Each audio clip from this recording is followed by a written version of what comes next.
The Out There channel. Please sub and share.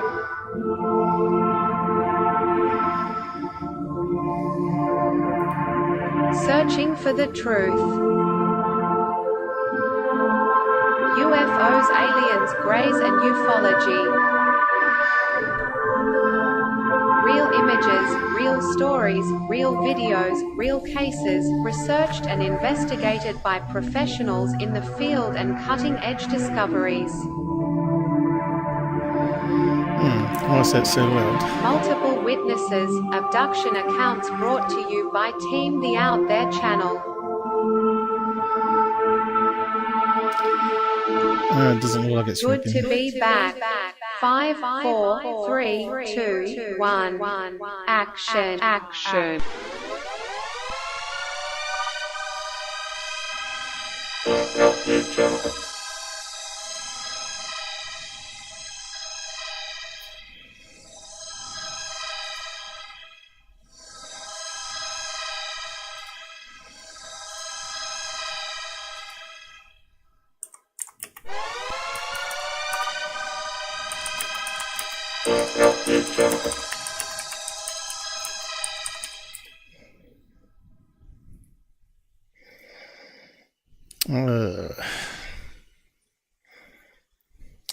Looks like we have a problem with pill.net. It worked with the private test run, but I didn't try 2 streams at once, so maybe it's not going to work. Why, I don't know. Should be. May have to reload it.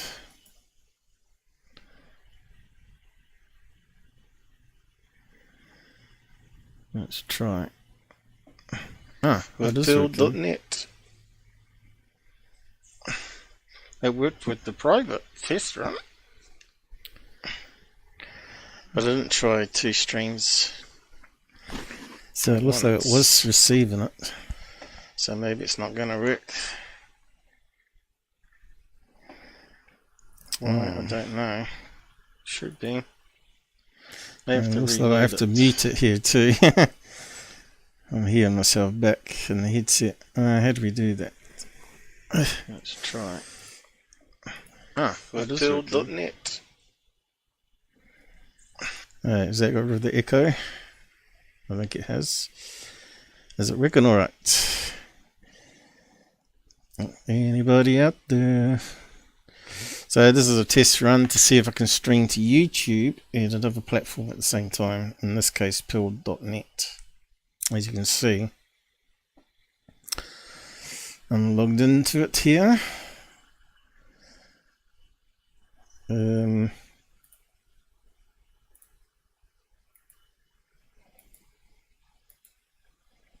is that not minimizing?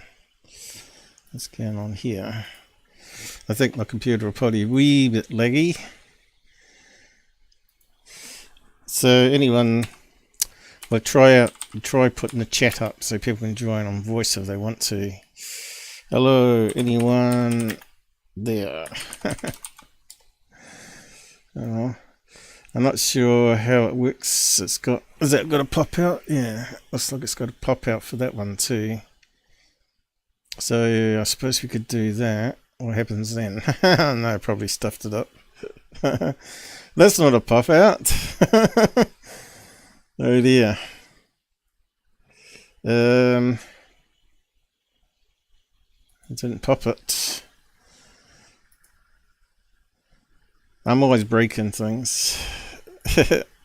Especially on pill.net. But the guys are pretty good there. Let's see if I go back. Will it bring it back?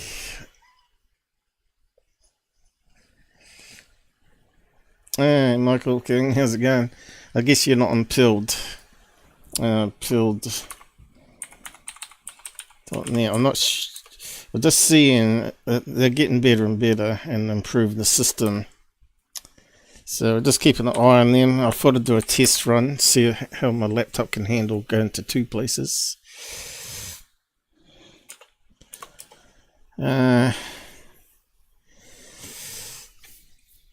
So you should be able to run both at the same time like I am. So far it hasn't brought back the screen here, so let's reload it again, see what happens. I'm probably going to end up breaking their system. So there we go. Yeah, I'm not we're just seeing no, they're getting better and again. better and improve the system. Where's So it? just keeping an Where's the eye on mute them. button? I thought I'd do a test run, see. Okay. So if you reload, it undoes the mute.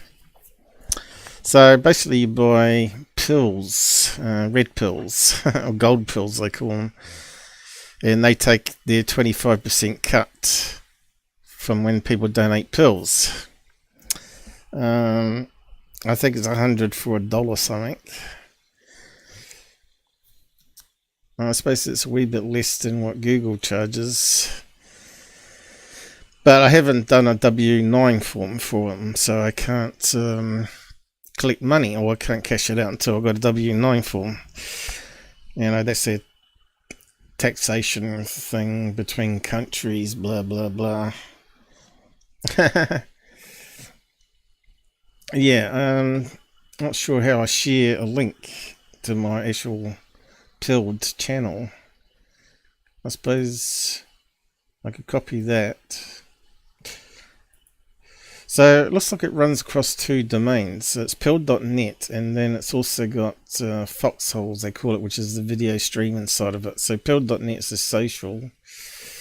I'm just trying to work out, I suppose they're still trying to work it out themselves. Let's kick up Jitsi as well. Free for all. I was just going to see if anyone on Pilled would actually be joining this, and with the respect of the rules, you know that some people, oh, that's not good. What's happened? Wait for moderator, log in.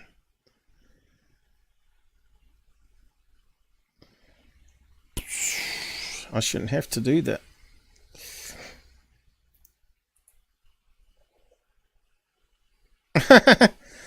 Oh no. How did they sign into it? Looks like something. Google's done an update and reset stuff. How's the other one? Is that doing the same? Yeah, there's always problems, isn't there, when you try and do something new. Yep, that one's logged out too. Damn it. How did I log in? Maybe they changed it.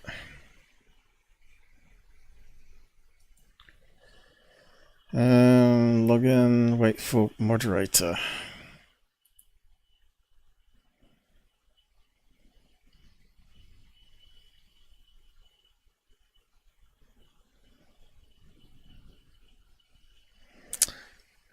I've got Facebook, so it must have been Google, or less.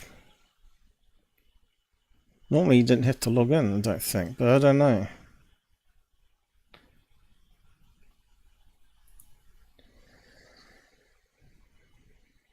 Maybe it's something they're forcing so they can track people.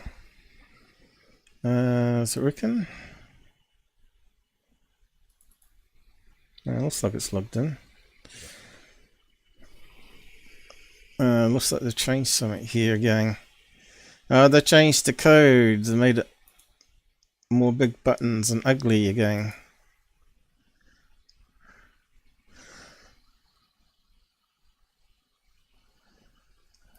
Even that's changed.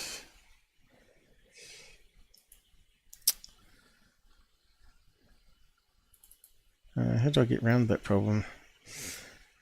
What's it say there?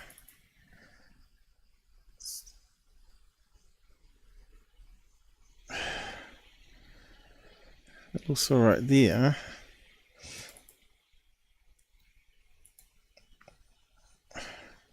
Never used to be a problem. Yeah. Psychedelic. Oh, now I'm getting lost. Oh dear, what's happened? What's that say? Meeting. Oh god. Now I've done it. Meet all. Right.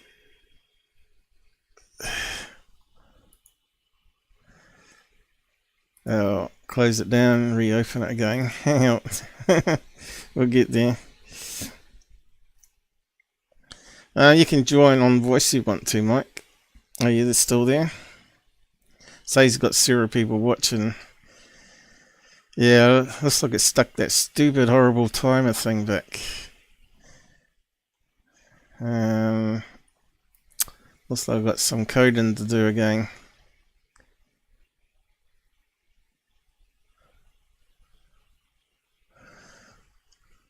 Yeah, they've got bigger buttons.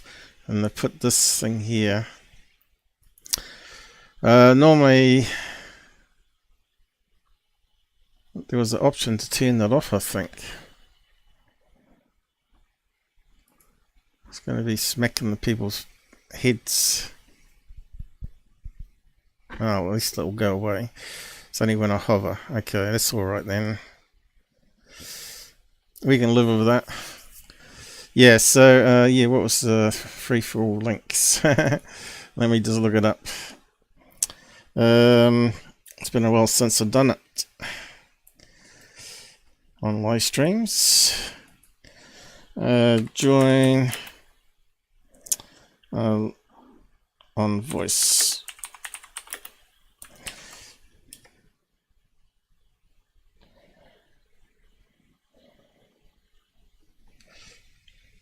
And I guess I have to post it here too. Hello, streaming here and YouTube at the same time. And first time, of course. Well, it seems like my computer's handling it, which is a good thing. I think pill.net reduces the bit rate and DPI, so you might not be able to read it too well on here. And it looks like it's way behind there, doesn't it? I'm not sure how far YouTube is behind, but that's like 30 seconds behind. But yeah. And I'm uploading at 2 megabytes per second here, and I can do up to 70, so it shouldn't be a problem on the internet side of things. Can join on voice. Jitsi.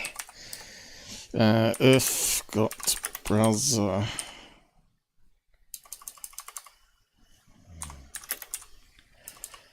So for my eyes are a wee bit blurry again, unfortunately. Some days are good, some days are bad. I so need the operation, but the hospital's got a bad backlog of stuff and always making excuses.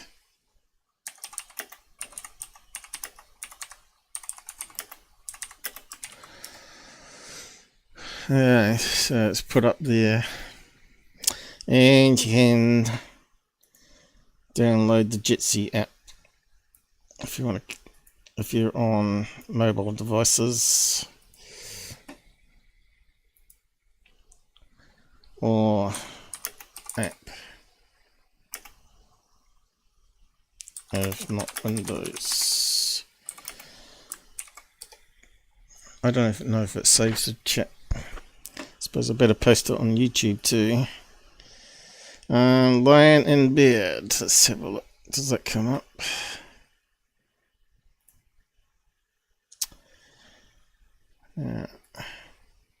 Yep, it does. Cool. Everything's sort of working. I don't know if we'll get anybody to chat to us though. But we'll see. So I'll probably end up doing most of the chatting as usual. But yeah, some people, one person said they were keen at 2 PM yesterday. So I've been trying to set this up since 9 AM my time, so that would have been 10 AM UK time. Oh no, 10 PM UK time, isn't it? Apps. So I'm not sure anyone's familiar with Jitsi, but it'll pop up here, just like any other chat system. And we're about to talk to you if you want to talk about UFOs. I'll just resize that a bit. So I'll just do a little test run here. We'll do the Terminator Nazi UFO test. And just check on the CPU times. Sorry. That's hanging around 60 to 78% CPU. So we're certainly pushing it here. Has it come up on the other build yet? I don't think it has.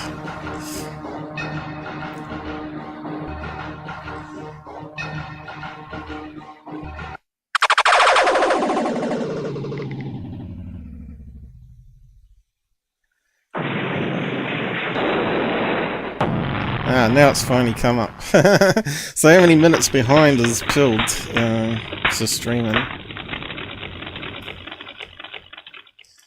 That's kind of confusing seeing two at the same time, doesn't it? So I guess really you'd want to go to pop out. But it doesn't pop out for some reason. Maybe because it's a pinned tab, I don't know. Probably.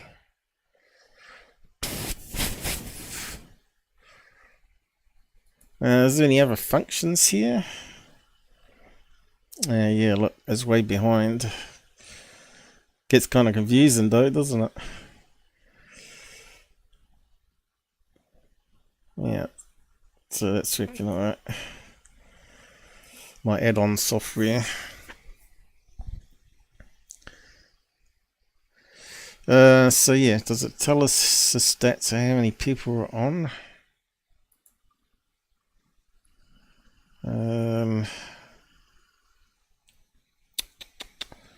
Don't see anything here. Mind you, my eyes are not terribly great. Stream info, maybe there. Oh, what's happened there? Have I broken it? It's got something here. Doesn't like the size of the font, maybe? Because I am 150 dp height here. That's kind of weird, isn't it? 50%.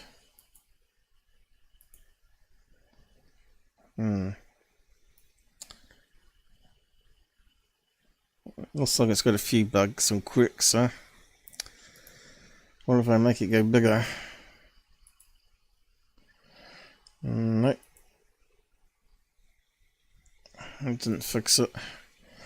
Too scared to click anything else, I stuff it up, huh? This is your first time on... Yep. Yes. We got some bugs. Got bugs. Seems like 2 minutes behind.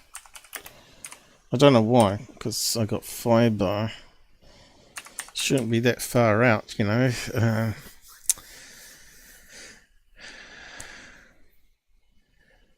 I suppose it doesn't really matter as long as it's in sync. I don't know. I guess it will have to be when they're watching it. So yeah. What should I do with the chat window here? I suppose if we do that, it shouldn't only stop us viewing the stream.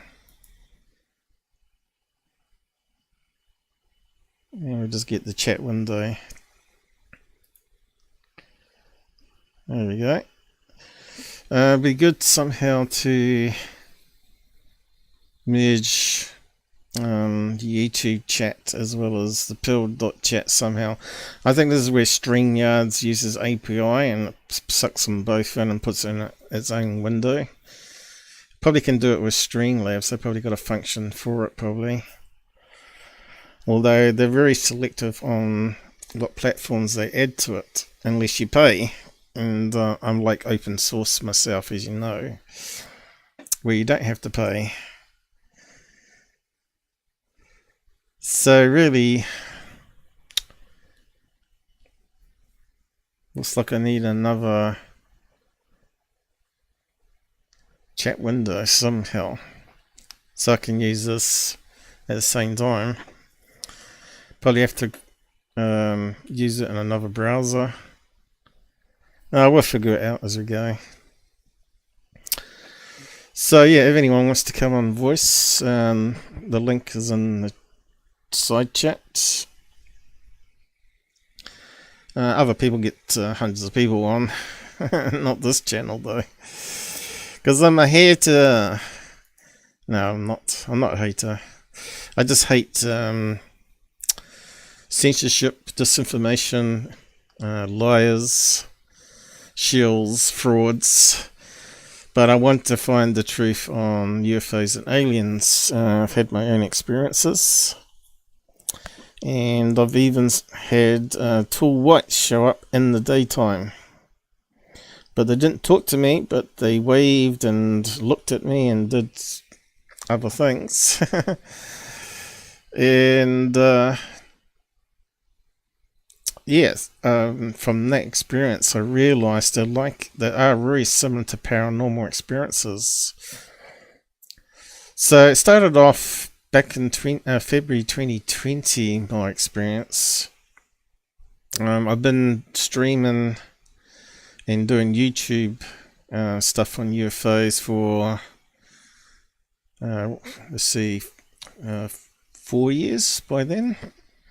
4 years, and I was associating with MUFON, boots on the ground investigators and other contactees, the more credible people out there, not MUFON HQ, which is less credible, but the actual investigators themselves who have had experiences themselves. And I was warned way back 8 years ago when I started this in 2016 that strangeness might happen to me because it's happened to other people that associate with them. And I thought, oh yeah, I referred all these stories before, and I thought, what a load of nonsense. I didn't even believe in Billy Meyer contactee stuff because he was a proven hoaxer, right?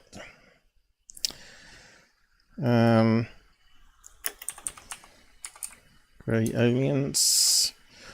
So I coded up my little grey avatar up there, and YouTube doesn't like you talking about aliens. They always put a big Wikipedia thing on your string. So I had these guys visit me in February 2020. I was a bit skeptical on them, but there were so many people that had abduction or contactee experience in the field from all different walks of life that they couldn't all be nut jobs, right? And really, it's still sort of fresh in my mind what happened. So I had this crippling back pain develop. I don't know if it was a pinched nerve in my back or disc that was wearing down. But if I tried to walk the dog, I'd literally be crawling in the front door when I got back home, because the pain was probably 11 out of 10 sort of thing. And so bad that I had to get onto tramadol, but I didn't like that because that's opiates, but it worked. Other painkillers wouldn't make me function, basically, or allow me to rest and fall asleep at night time because the back pain was so bad. So I was very careful not to take too many of them, because once you start taking opiates, your body gets used to it, the painkillers, or opium. So I always would take maybe one in the weekend, and at least have 1 day of pain-free, or 1.5 days. But the problem with the tramadol, it always used to make you sick. It made you really crook the next day. It's like it switched off all your... It messed up your liver or turned off something inside. I wasn't the only one that suffered from the pills doing that. It seemed to be a common thing. My sister's girl used them and she got sick on them, and Mum also had a back pain. She tried them as well, and she was sick as well. So maybe it's genetics, maybe it's in the same DNA line, I don't know. But we didn't like taking them, but I had to if I wanted to be able to sleep and at least wind down once a week. So I didn't take them daily. I just lived with the pain, and I did what the doctor said, just keep exercising, but that wasn't working, because as soon as you walk 20 meters, you're literally screaming out in pain. Literally, yeah, you screamed. It's the only way you can deal with it. So yeah, the aliens showed up on... Just trying to remember the thing. So what I normally do is I produce a live stream if something strange happens in the house that I capture on video or whatever on my channel. And back then I didn't have any cameras set up, so there's no way I was going to be able to document it. But all I had was a story, unfortunately, and something strange happened to my back, where it started forming a lump, where they injected a needle into my back that night that they showed up. It was like 4 a.m. in the morning, and I woke up in extreme pain, and I was screaming, or trying to scream, and there was no sound coming out my mouth. It was really weird. It was like the cone of silence in Get Smart. And I couldn't move, which you often hear about sleep paralysis, which I've never had in my life. And I still don't, because if I get woken up with the paranormal that also was seemed to be following me around, I would always wake up and ready to defend or fight it off, or intruder.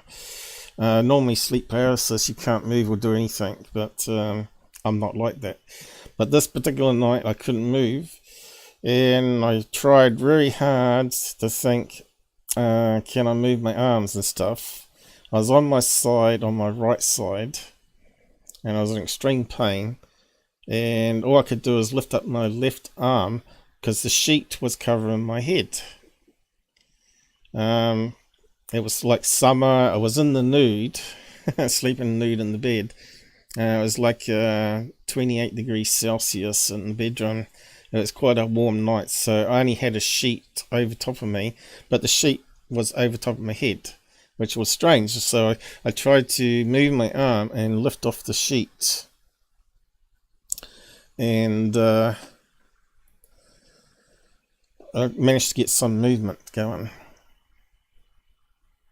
And I managed to push down the sheet off my eyes and turned my head around. It was pitch black, of course. Turned around because I could only see on the left side for the time being. I didn't manage to uncover blanket sheet completely. And here was this grey leaning across the bed, sticking a needle in my back. So I managed to get my arm to move a bit more, and I managed to grab hold of his wrist, and I was trying to pull his hand away with the needle going into my back. Was an extreme pain, because it was more pain than I ever had with just the back pain. And this lasted for probably 10 seconds, and then I got the other arm working, started functioning, and then I threw the sheet on the other side of my head further off, and there was this other grey with these big black eyes standing next to the bed looking straight at me, and it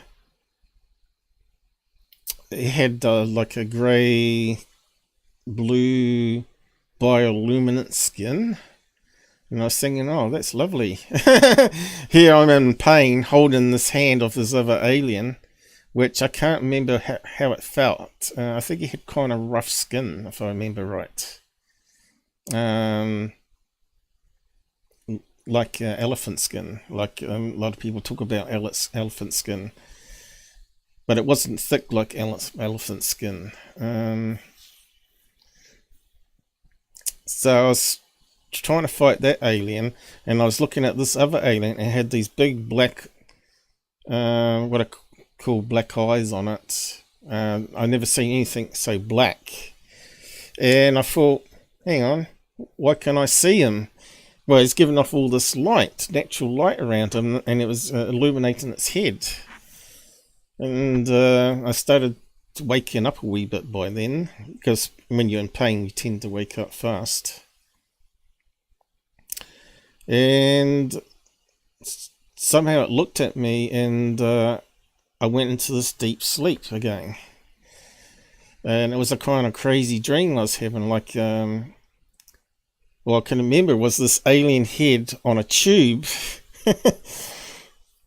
spinning round and round and round. It's kind of crazy, I know, but that's all I could see going around in my head was this alien head, because the last thing I saw, I guess, maybe. And I didn't remember anything after that. So God knows how many seconds that was. Probably 10 seconds with the alien head holding. Then I threw up the blanket, the sheet, and saw the other one standing there, and it probably lasted another 10 seconds. So the whole thing lasted like 20 seconds. So this is 20 seconds of memory when you're in complete pain and just sort of being woken up from a deep sleep. I think I went to bed early that night. Normally I don't go to bed early, but I think I went to bed at 2 a.m, which is early for me. Often I go to bed at 3, 4, or even 5 a.m. sometimes, because I did shift work for years. So yeah. So it was like something that wasn't a dream, because the next day I woke up and I felt totally rested. And I hadn't taken any of the drugs, like I said, but I was on them, but not for that week. So I was drug free, so to speak. Well, pharmacy drugs, right? Painkillers. I wasn't taking painkillers because I don't believe in taking too many painkillers, because the more you use them, the less effective they are. Because I know people would ask you that question, were you on any drugs? And yes, I was, but not that particular night, or last 4 days at least, anyway. And I've never hallucinated before on opiate. So 1 is considered the lowest dosage, 1 pill, but some people take up to 6 a day. I think you'd be a total zombie if you don't doing that much. So my sister was dating a guy that was actually on 6 pills a day for his back pain. He was a truck driver and he drove a truck, even taking that many pills. So I don't know if that's legal or not. Pretty risky, I would have thought. But yeah, that was my first experience. And of course, I'm a total skeptic, right? I was using my skills from university and my tutoring skills to teach people lay term stuff on YouTube. And I was looking at UFO videos and analyzing them and saying, no, that's not a UFO. Because I haven't seen a UFO myself. I've seen possibly a fast moving light in the sky, which I didn't know was what it was. And it wasn't moving in the right direction for satellites in that particular period. And back then, in those days, we didn't have the internet like we have now, and the apps that we can look up star maps and real-time flight radar data, right? So yeah, so for the whole week I was pain-free of the back, and it was really good. I felt like I was a normal person again, and some of the pain started slowly coming back, but then it sort of eased off again. But the night that it happened, I have normal ringing in the ear from some audio damage in my right ear only, and it rings in that ear slightly. It's not too bad, but it's there. And that left ear started going bzzz really loud before I fell asleep that night, which I thought was unusual. And I just put it down. Maybe it was nasal spray that I was using. But I've never had that particular buzzing sound in my left ear since, I don't think. Oh, I might have had it a couple of times, but nothing happened. Well, if something happened, I don't remember. So it's possible. Yeah. Be interested to know anyone out there had very similar experiences, because normally you hear about abduction cases where they're taken to the ship. In my case, they didn't do that, but I am a fairly what is call it chunky guy. You know, and I'm pretty, I did weight training and stuff, and I got quite strong muscles and stuff, leg muscles and that. So, but I haven't done that for years, so it's deteriorated, right? And they wouldn't want to fight me, I don't think. It'd be like them trying to abduct Joe Rogan, I guess. But yeah, so probably a month later, some pain sort of come back, and I thought, oh no, here we go, we're going back to the old way again. But it never ever did really come back. It sort of came back and then went away again, and it was never above like a 2 out of 10 pain. Like I was getting 10 to 11 out of pain normally. But I was thinking, why would they come and see me, of all people, and fix my back? And this is a mystery still to today, and I don't understand it. And this is why I'm in this field, to try and figure out UFOs and aliens, and 99% of it is mundane, mistaken stuff, or faked, as you know. And a month later, as I was saying, I had this lump develop where I believe it was where the injection went in, and I've actually got some pictures taken, which I've covered in previous live shows. And if you go to my home tab on YouTube and scroll down to the bottom,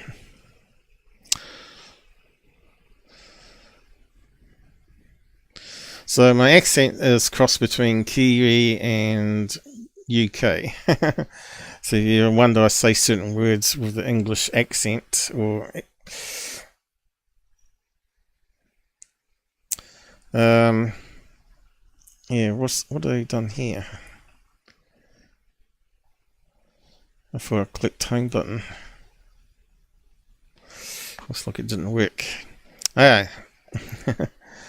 So home button is where I've got some of the best stuff set up for people to watch when they're first new to my channel. So I've got a playlist for member stories here.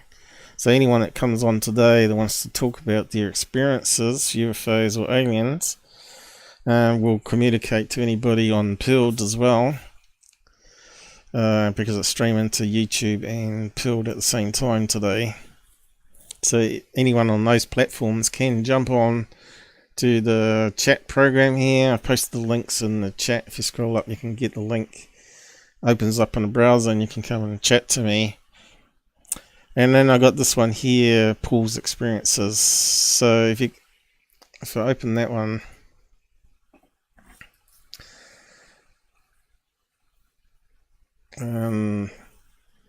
I talk about it here, my alien visits with evidence. So back then I didn't have cameras set up like I got now around outside of the house as well as inside the house, because I couldn't fund it, right? I wasn't making much money on YouTube. In fact, I was actually paying a lot of it out of my pocket and still am.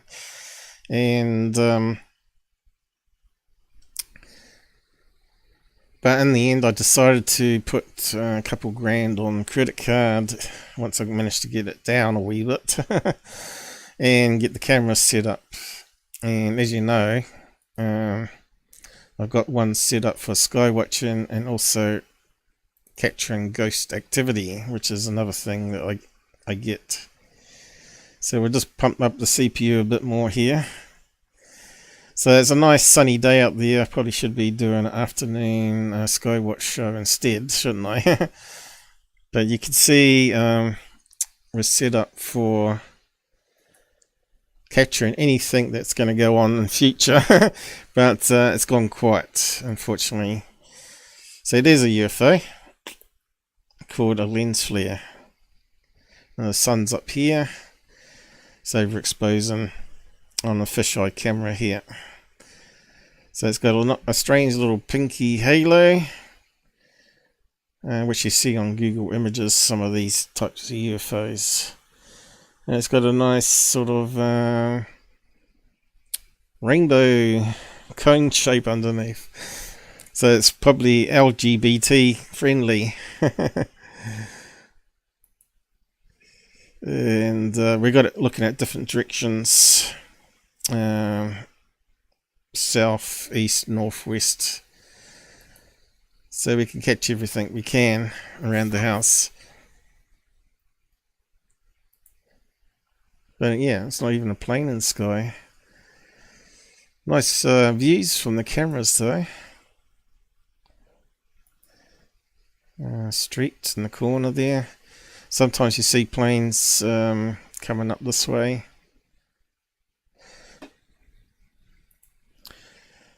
And east, so that's looking north that way and south that way.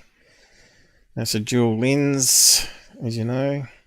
So you can see here the two cameras joined together.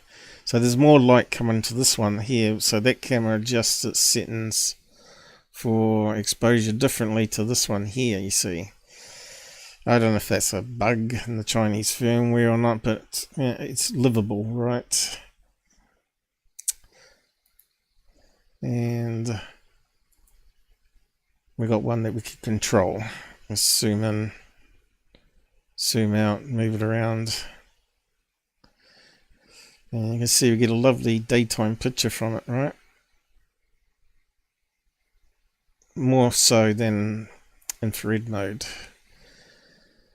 So it can do times 35 zoom, and it uses a mix of optical zoom and digital zoom.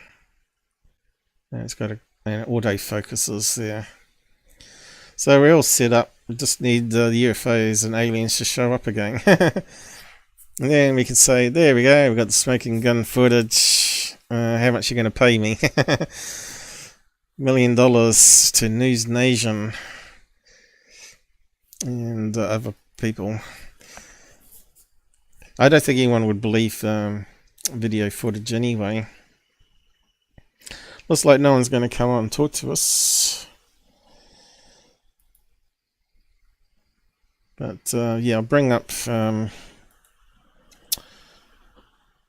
let's see, we've got chapters here, so I've broken it up.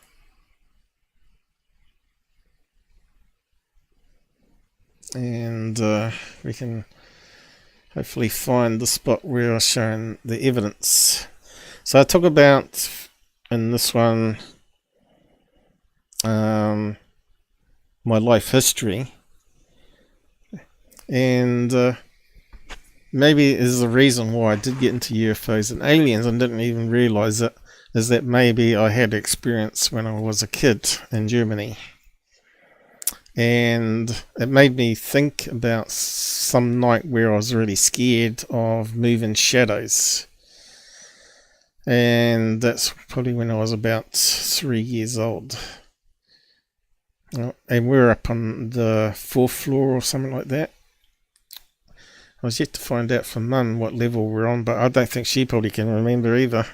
But yeah, there was a pine forest all around us there. And it wasn't until 95, was it? Where the German friends come over to visit us in New Zealand, that he had something urgently to tell us, and he said he saw a flying disc in the woods, hovered above the pine forest, hovered there, and he called his wife to come and have a look.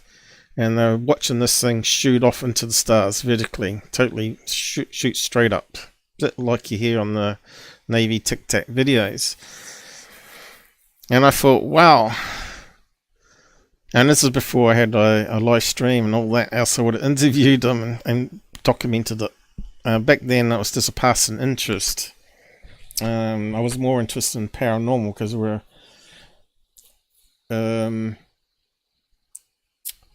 my sister and other people were talking about having paranormal experiences. At that stage, we didn't have any ourselves. So it was an interesting thing, because you don't want to doubt family and friends having experiences, and you don't have them. So why are they having it and you're not having it? But eventually I started having the paranormal experiences as well. But I think it's because my sister brought them towards me. Attachments, you know. But anyway, and also that guy committed suicide. I think that's where it basically kicked off full time. And I think a lot of the activities related around that guy committed suicide. Why and how, I don't know. It's a total mystery about whether spirits are real. But yeah, I had cold spots move around in the room. The dog would jump up and stare at an empty space in the corner. I would hear, when I'm home alone, I would hear drawers opening up and closing upstairs. And you always had this creepy feeling that you're being watched. But yeah, I talk about that in lots of my shows over the years. So here we're trying to find the evidence of the thing on my back. Whereabouts was it?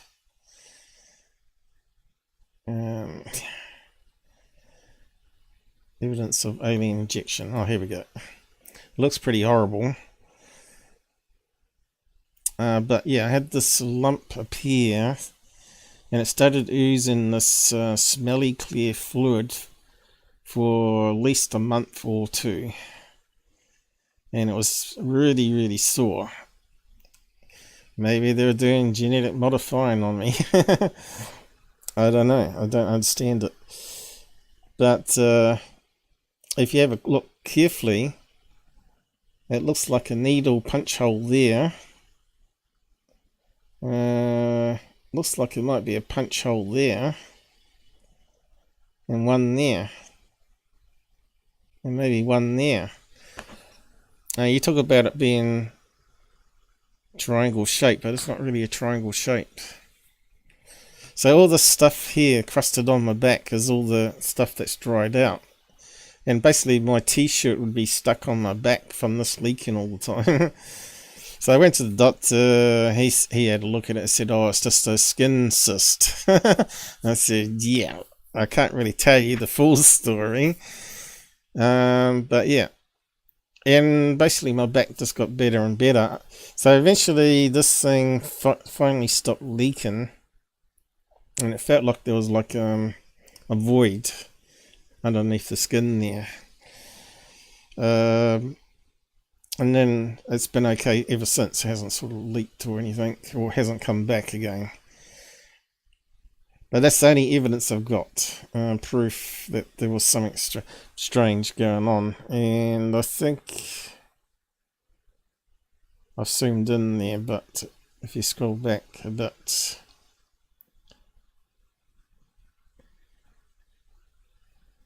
where the alien was sticking the needle.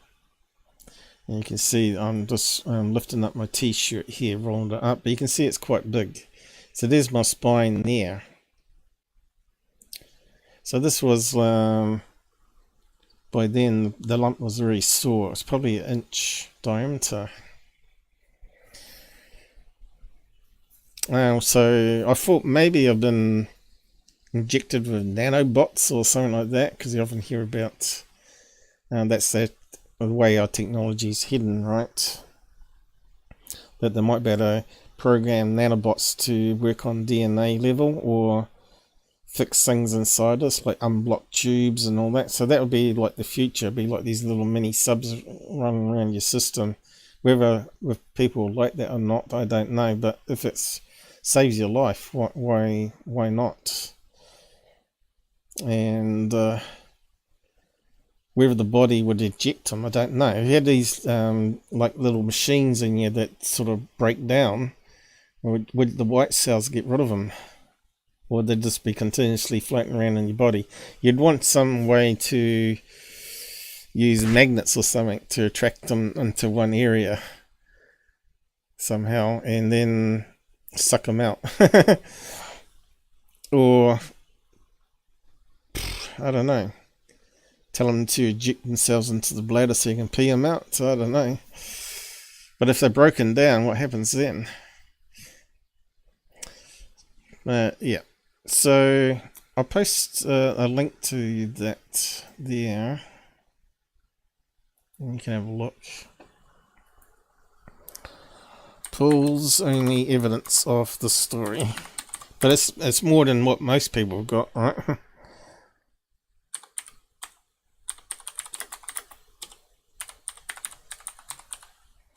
Well, mine was an abduction, evidence of alien visit.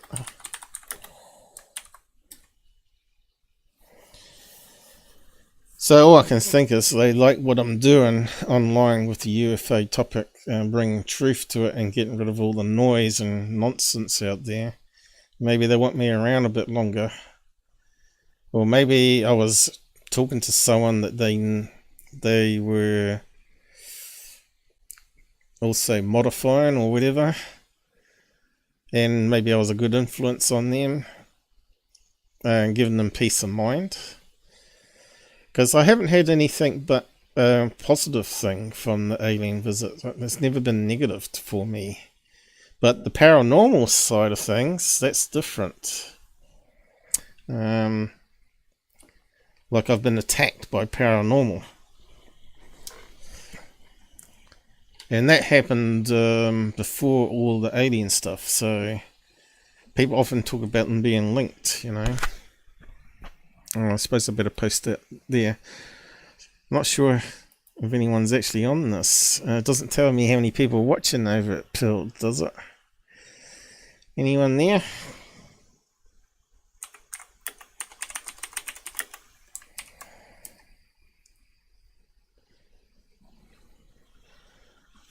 Anyone on Pilled watching? or want to chat live on air. You can just be on voice only. You can turn off the video and all that on Jitsi. But you can say, at least I tried again. You know, I often have these open live streams where people can come and maybe talk to someone that has understanding, has the same experiences, and how I deal with it. We got someone. Let's see. What's it say there? String looks good, dude. I can't chat on voice. Just checking on you. Okay, mate. No problem. Yeah.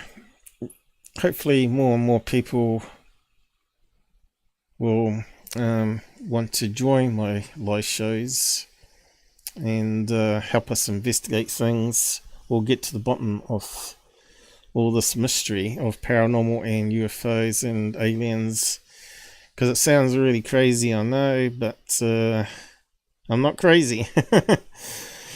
Well, I know David Grush said that too when he's found out that he was crazy, but I haven't been committed to any mental hospital, I can tell you that much.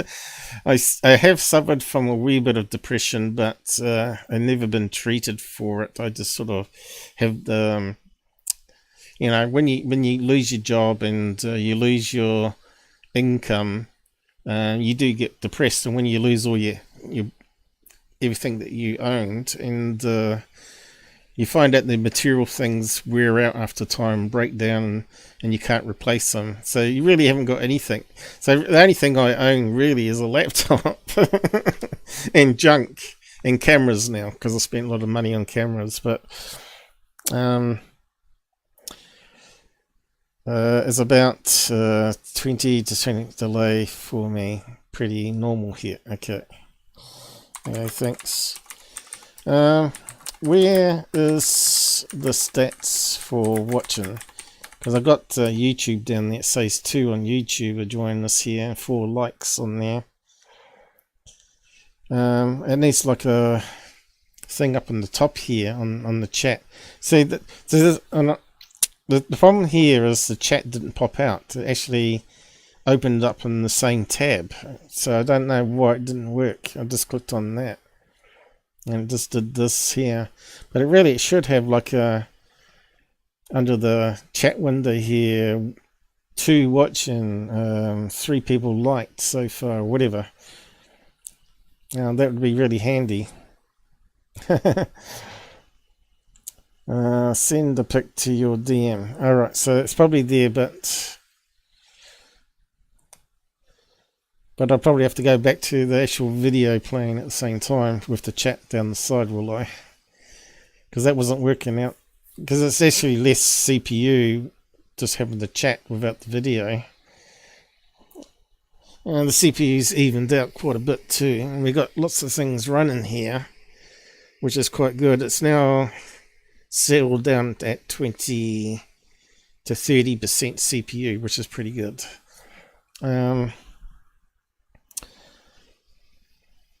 So at least I know I can actually tick things on in Minicam, because I use Minicam and I integrate it with my own control panel here to do various things.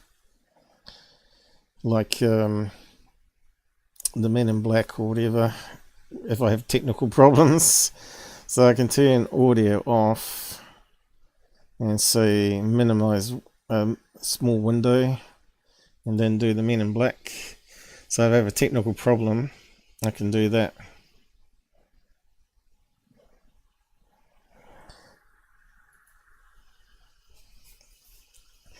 The Men in Black are watching. Has got music and machine guns. There we go, it's come back on.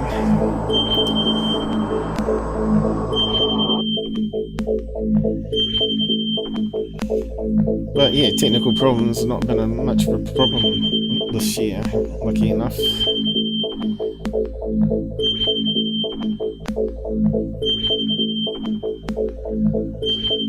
I'm just getting the machine gun out, getting rid of those men in black. It's when it's not banned on YouTube.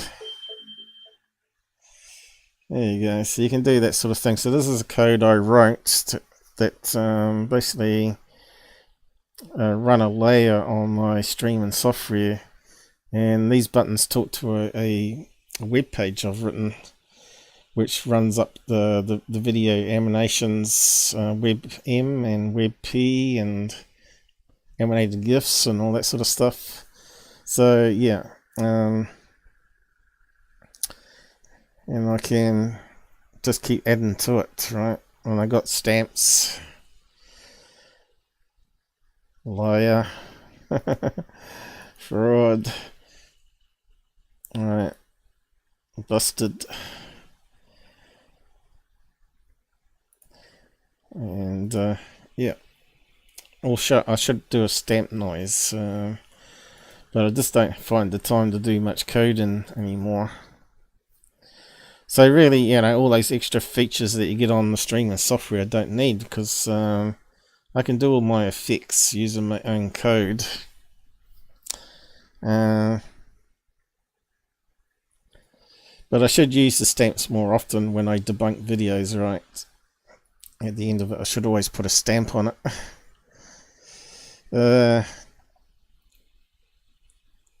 DM sent. Yeah, how do I get the DM? I think I have to go back a window.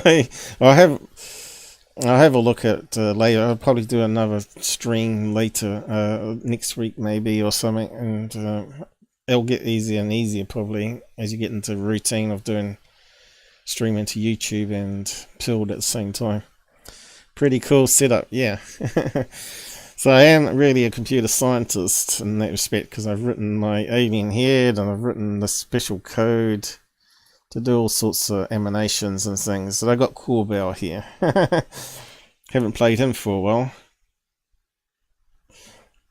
Hey UFO peeps, this is Corbell, the greatest UFO filmmaker of all time. Since filming with Bob Lazar, I have had to change my identity to Jimmy L. Dummel.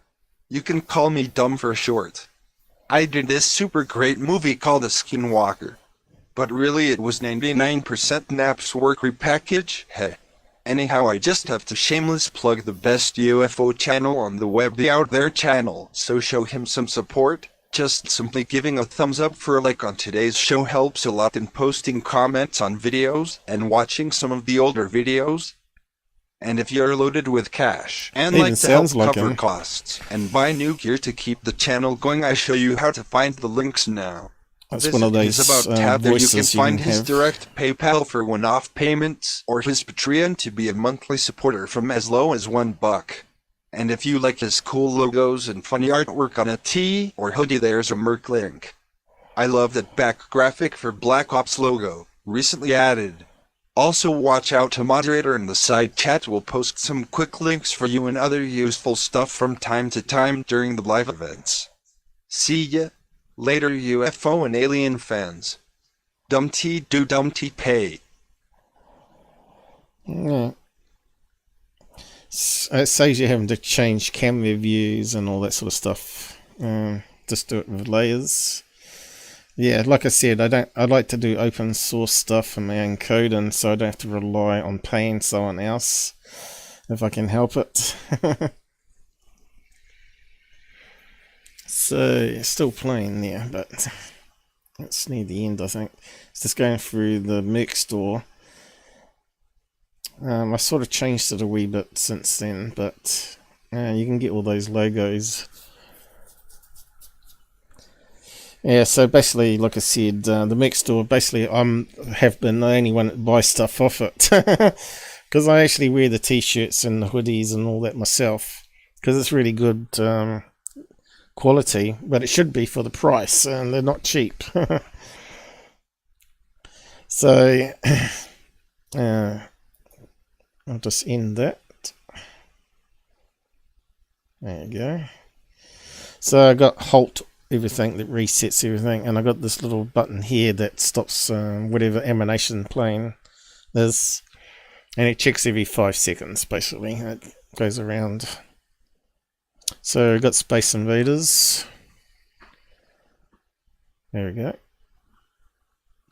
So you can put up things like this when you want to sneak off to the toilet and let people just watch the Space Invaders or whatever.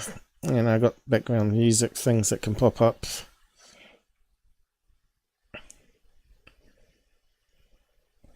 Purple aliens, not grey. And you know, I just got loads and loads of stuff here.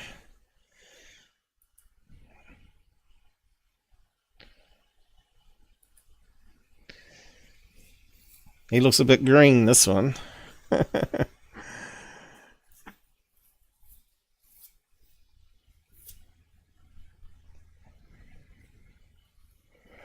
Welcome, Pilt members and YouTubes. But yeah, we just don't get many people join this. I suppose there's a lot of competition out there. So I'm talking about my experiences and see if anyone out there will actually come on and talk about their own experiences. Doesn't matter if it doesn't have to be aliens, it can be about paranormal or demons or whatever.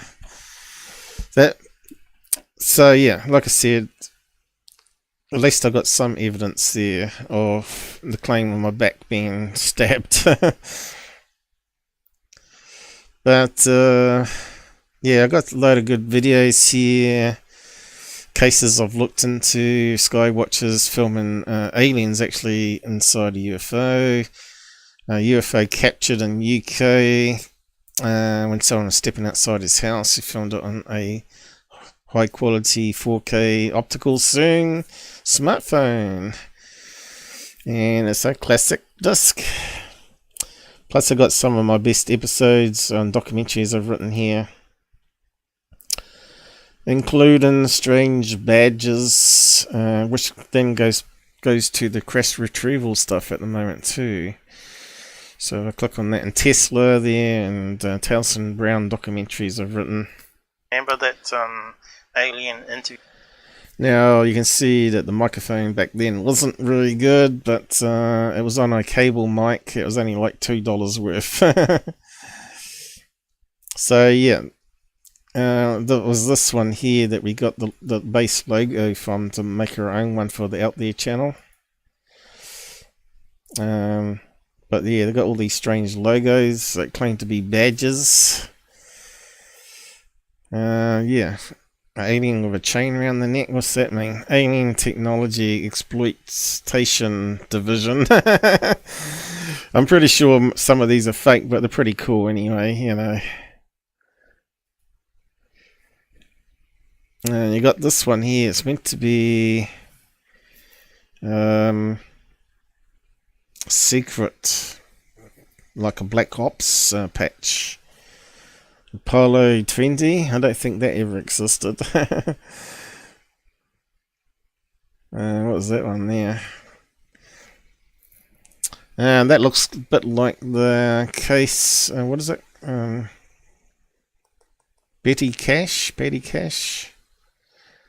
Where they saw the diamond UFO floating around, which I believe was a Black Ops craft with nuclear engines being tested.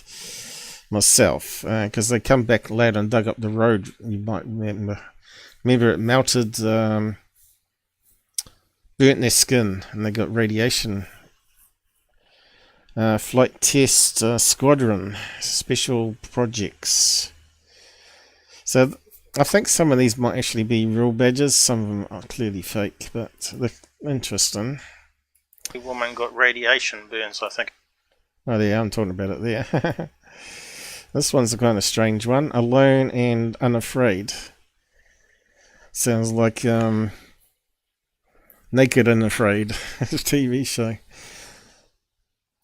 So yeah, Rainbow Eye. That's kind of a weird one, isn't it? All Seeing Eye. Not sure what that's meant to represent, but I think we talk about it in the episodes. It's been a while since I made this one. It goes back a few years. 2017. Here's another one with spaceships in the pyramid. And looks like the Southern Cross there.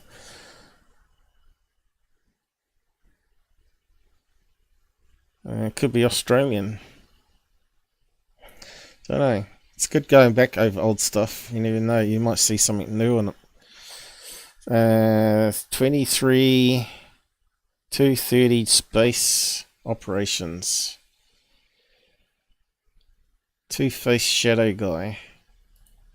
Like the grim. Oh, right, yeah, so it looks like it's got a nose and an eye that direction, and ears and eyes looking directly at you. Don't ask. Mind your own business. Effing business, is it? None of your effing business. That would be a cool badge. Maybe I should add that one for the t-shirt. Rat 55. What the hell was that? Meant to be. But yeah, I probably have to listen to the episode myself and refresh my memory on it all. What we got here? Kind of looks like some sort of reptile creature, doesn't it?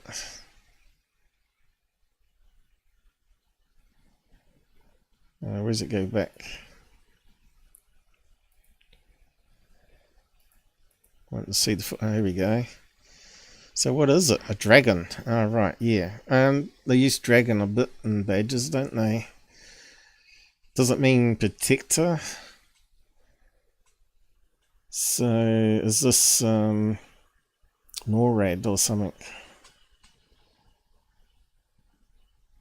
Looks like it's got a rocket, or at least a TR-3B going around the planet, or around the dragon.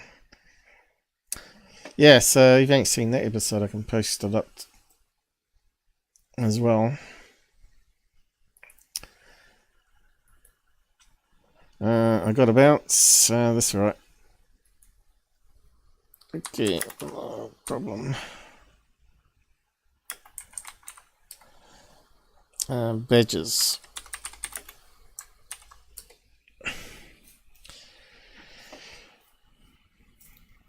Yeah. Secret badges.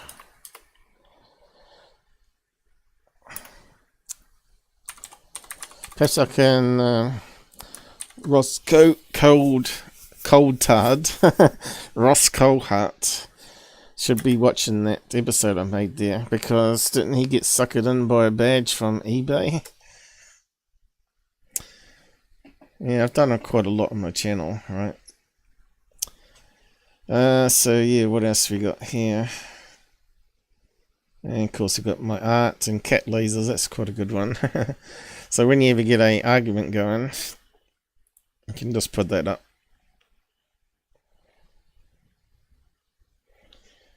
It needs a bit of laser noise added to it though, doesn't it? Zoom, zoom, zoom.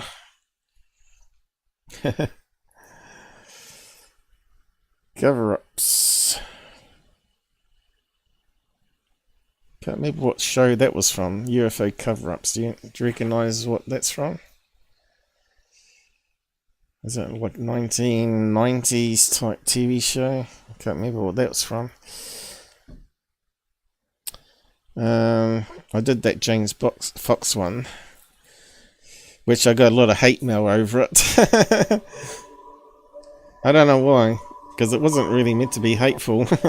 It's just that James Fox kept missing all the real evidence, right? All his stuff is, you know, remember that stupid TV show he did? So I can't remember what it was called now.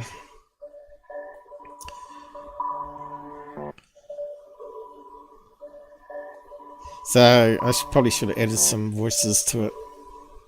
But yeah, I was learning back then to do animations. Oh, that's his dog down there, by the way. I don't think it's alive anymore, that one there. Well, I don't know if I can point to it or not. Because my cursor goes behind, doesn't it? Yeah. There's dog, there. I've got it looping at the moment. I'll just click it on.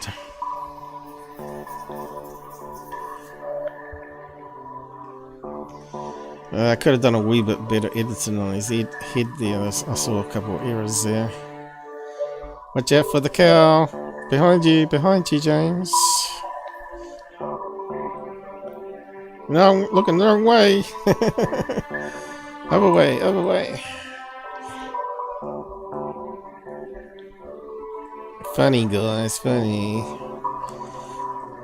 You missed it again, James. You missed it.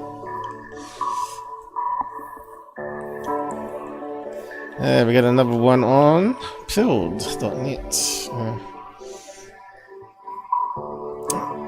Someone's gifted me something. What's this? A cookie? Yeah, whatever that is. So yeah, I need to make some new animations. You know, if you've been around with me for a long time, you've probably seen them all anyway.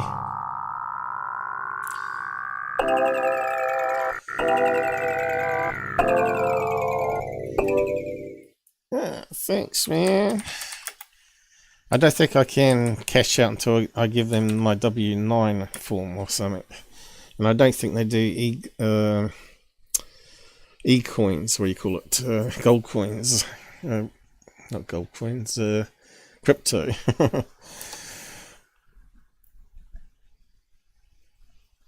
A cookie, eh?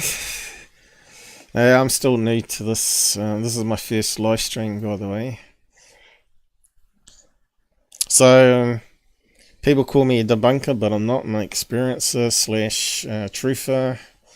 And I do spend a lot of science and technology on the UFO topic and try and get rid of the noise and actually trying to capture and document strange stuff that happens in the house. So, I talked about the alien greys visiting me in February 2020. And it's kind of embarrassing telling people about it, but I'll probably never ever get a job again. Put it this way, they'll probably find the videos and stuff where I've talked about it, because most people think that you're a complete loony, right? But I am a realist as far as I'm concerned, and probably the only honest UFO channel you're ever going to come across, because we know there's so many Shills out there, and they all end up in the end, the ones that debunk and into UFOs always tend to team up with other Shills in the end, and this proves to me that they're not really being truthful and also interested only in the topic. Well, I'm only interested in the topic. The money and all that is nice to have because it costs money to produce and do all this work, labor of love basically, but it's not the main thing. You know, I'd rather have 1,000 people watching and have, or instead of the 1,000 people donating, right? So I'd rather have 1,000 watching, because they can learn and they can see how I analyze videos, do live debunks is normally what I do. Those people on YouTube know this, but those ones on Pearl.net won't know this because they'll be new to me. So I've actually got real qualifications. I've actually got 2 science degrees. One is computer science and one is business computing degree, which was on another college level but got university status, and it's them that I ended up working for. And they were doing stuff that connected straight into industry, apprenticeships and all that sort of stuff. So yeah, I managed the electrotechnology section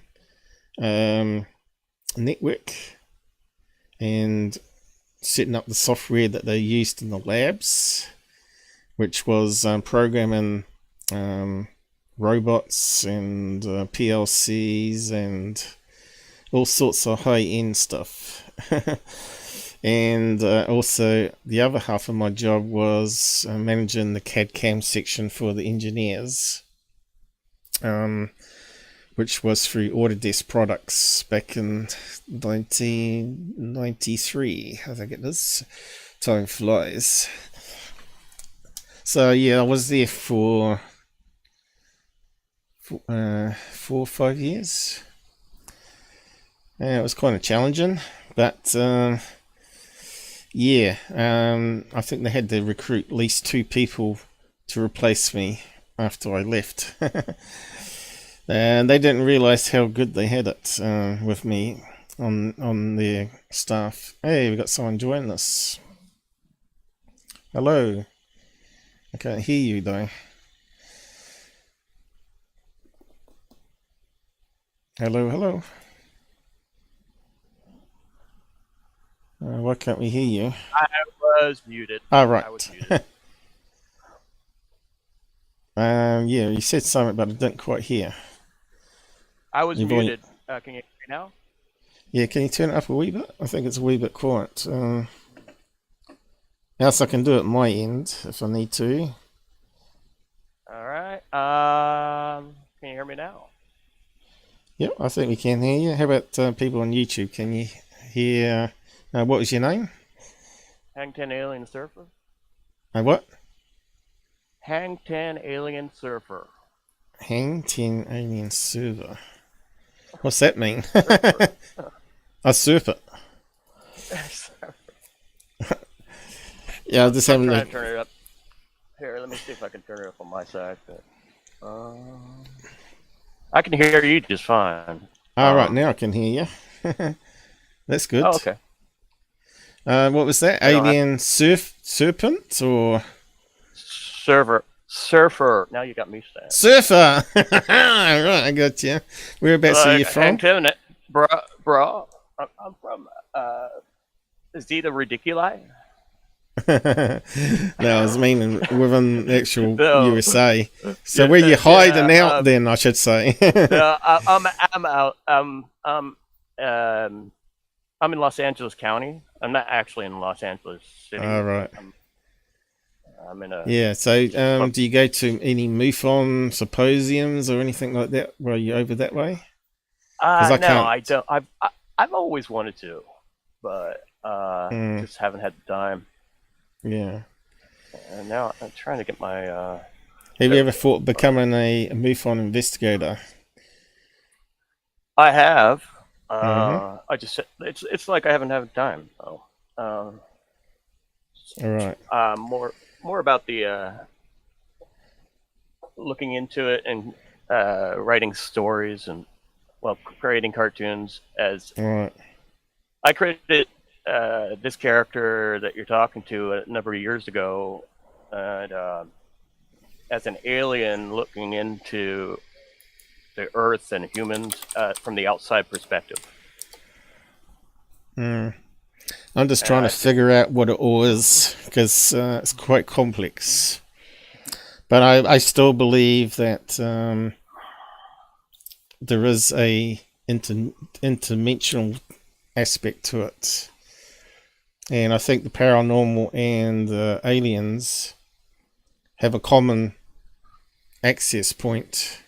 So I have this theory that the paranormal aren't really dead relatives and spirits that are sort of bugging you.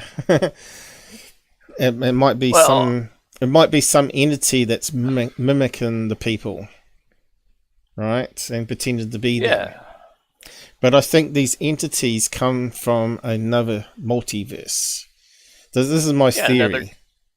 I have the same theory, actually. Another dimension rather than everybody's looking into outer space. But... Well, I wouldn't call it a dimension. I'd just call it a energy plane, which we don't see, which is part of the dark energy, dark matter aspect to the universe, right? So it's in that layer which connects universes. So if you imagine our universe is a sphere, and the other universes are also spheres like atoms, and when they bump up to each other, they create a connection point where they can come into ours and vice versa.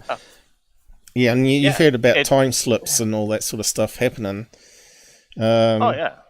I've experienced, you know, like Mandela Effect issues in my real life. Yeah. So that's my theory. I think there might be multiple universes out there at different ages.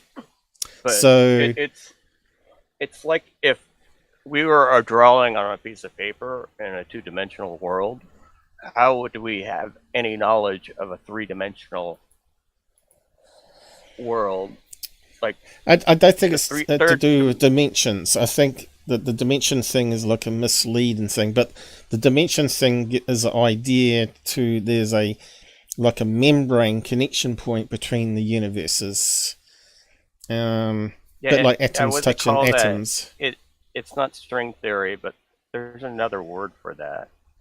I think Mishu Cox talked about it before, and he talked about the gold pond. And I'm not really a big fan of his or his string theory. I'm not any longer. I was early on, but over the years he's gotten a little too mainstream for me. Yeah, and but money. First couple books, yeah. And it's not factual. No, he was talking about all sorts of UFO stuff being real and stuff, and he hadn't got all the facts about the cases, right? That's correct, but I don't mind somebody that's into quantum theory being not factual because it's all theory. It's right there in the name. But when you ignore certain elements that are factual, that just ruin your theory, which is a lot of people that are into the theory just kind of. Well, I'm into everything, I guess. I'm into video analysis. As you can see, I've written my own code to do things, and also the science of it. I'm trying to connect the science of how UFOs work. Where would aliens really come from if it's not through deep space? But I got a feeling some of it is multiverse as well as deep space. Now, if they can travel between universes, then it's possible that they can somehow teleport. I'd call it more teleportation, like spooky action at a distance, where it can somehow can convert your atoms, which I think are just dense energy particles. All particles in the atom are just different dense energy spheres with their own fractal energy patterns, right? So I think what you could do is break down individual atoms into pure energy and transmit it at the speed of light. Well, actually faster than the speed of light. I think the speed of light is based on the photon. I think what they've got is another fundamental particle that we've yet to discover, which may only exist in the multi-universe realm even, I don't know. But somehow they can transmit this energy faster than the speed of light to any point in the universe. Well, and then reform those atoms. Yeah, what if they, instead of, what about simplifying it? Because you're assuming space is linear and light travels in a straight line, but it actually travels either in a wave or a curve. Instead of going faster than the speed of light, what about just skipping through the curves? Like a wormhole, like folding. Yeah, but then you're talking about space-time stuff, and I don't believe in the space-time stuff. I think Einstein's wrong. And I think his math is very wrong. He's admitted that, actually. Yeah. So. I think he realized once he put it out there that people all dived onto it, and it sort of become like a cult following of Einstein, and he couldn't change it. And I think he realized there was some, he thought about it. I think it probably caused him a wee bit of grief. He wanted to change things, but he couldn't, and he just let it ride in the end, probably. But or you can say that he's not completely wrong, and he's not completely right. And it's like I always say, it's not black and white, but it's grey. It's a grey area. And the same with Tesla. He's not correct and he's not wrong, but between both of those genius minds, I think if they worked together, because they were friends at one stage, but they fell apart once Einstein went down the quantum mechanics route, general relativity, and Tesla was a bit more like an experimenter and all that. And he kind of went crazy after JP Morgan pulled his funding. Well, I think that's a whole other story. Well, he was pretty old though, wasn't he? And I think as people get older, the brains can actually deteriorate. And of course, he's around all that high EMF, and I think part of this UFO alien phenomena is they use the EMF to control our minds. Like I was talking about when I lifted up the sheet. I'm not sure if you've been listening from the beginning, and saw the alien grey standing next to my bed, and he looked deep into my eyes. I was being amazed by his bioluminescent suit or skin or whatever. It looked like it's skin, but it might have been like a thin overall top it had on, and it was like all these lovely colours of greens and blues and greys. It was kind of weird. But I've not heard anyone else have a experience where they described the alien skin doing that. And it was actually naturally given off light, you see. So they didn't have to have torches because they were the torch themselves. And illuminating its own light itself. So. Yeah, so eventually I got brave enough and actually told Mum. I said, I had this weird experience and I want to tell you about it. And I said... told her about it, and she said, "Oh, I heard someone talking. Either it was that night or the night after. Sounded like a TV was on at 3 o'clock in the morning, and she was singing, 'Paul, get to bed. Turn off your TV before you wake up the old boy.'" Yeah, my father. Because I'm staying with them at the moment. Because, as I said, I had a lot of bad things happen in my work history where I ended up having to come back and staying with them. And and then I got sick and I got bad eyes now and I'm waiting for operations, and the COVID's put all that backwards and all that sort of business. So I haven't really progressed on with my life, so I just spent all my energy doing this, the UFO side of things, and trying to bring my experiences and my skills and knowledge to other people that can appreciate it. And as you see, there's very few people out there that appreciate what I do, because if they fall in with a cult following, like there might be a Phil Snyder fan or Dr. Greer fan, if I show them that they're frauds or give them all the information I have found on them, they get all upset and they start unsubbing and all that sort of business, and not coming back. But it's a bit of a shame. There are a bunch of people that are... Phil Snyder's story is really old, and just there's a bunch of people... Well, I agree with you. With all that. Well, it's good. I don't think they're all of them are completely fraud, but I don't think they're honest with themselves to a certain degree. I think some of them have been kind of hypnotized into. I think somebody else is definitely controlling it. Where else are you streaming? I'll go subscribe to you because I found you on Build, but you said you're on YouTube as well? Well, I'm always looking at different places to upload my videos too, but Pild's got a few problems with my videos.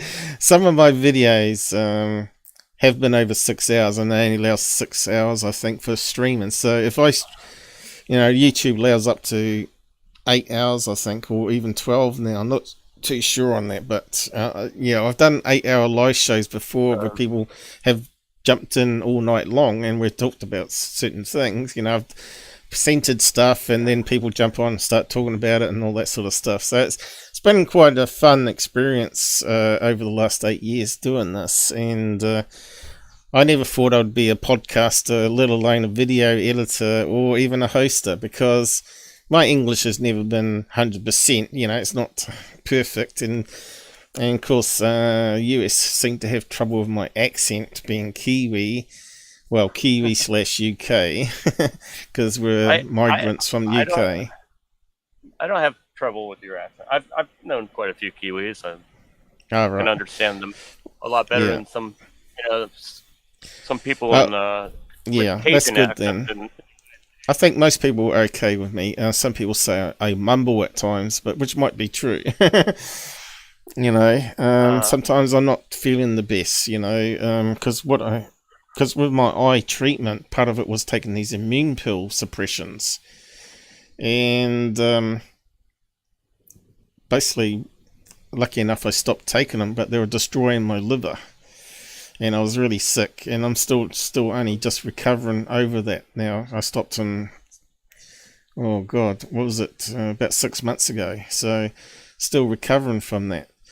But yesterday, I was pretty much laid out in bed all day. I don't know what's going on with me, but I felt I was like having a heart problem. I had all the symptoms of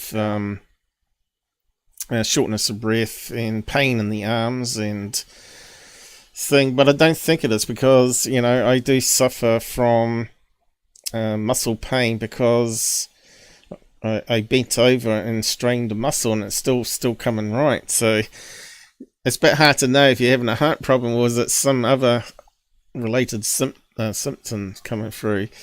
And the shortness of breath, I don't know what that was about. Maybe, I was picking up a bug or something because I go out walking in the cold nights with the dog. So, and I was always a wee bit suspect that the vax might be part of the problem as well.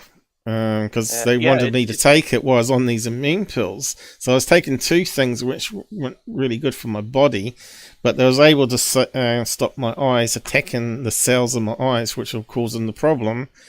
But now I've got the cataracts, which is another problem with the eyes. So I've got the immune problem as well as the cataracts, which my left eye is all blurry, so I can't actually use my left eye. And I've only got one eye now, so if my right eye goes a wee bit blurry, it makes it really hard for me to read the font. That's why I have this special zoom, which I can zoom in and do all sorts of things. We got off the grid here. Okay. I'm just replying to him. 49. I know off the grid 49. Oh, do you? Cool. Yeah. What software are you using there for your emanation? Because I wrote mine myself. It's a combination of I did the frames in a program called Crazy Talk that is no longer available, but that's what I did the frames in.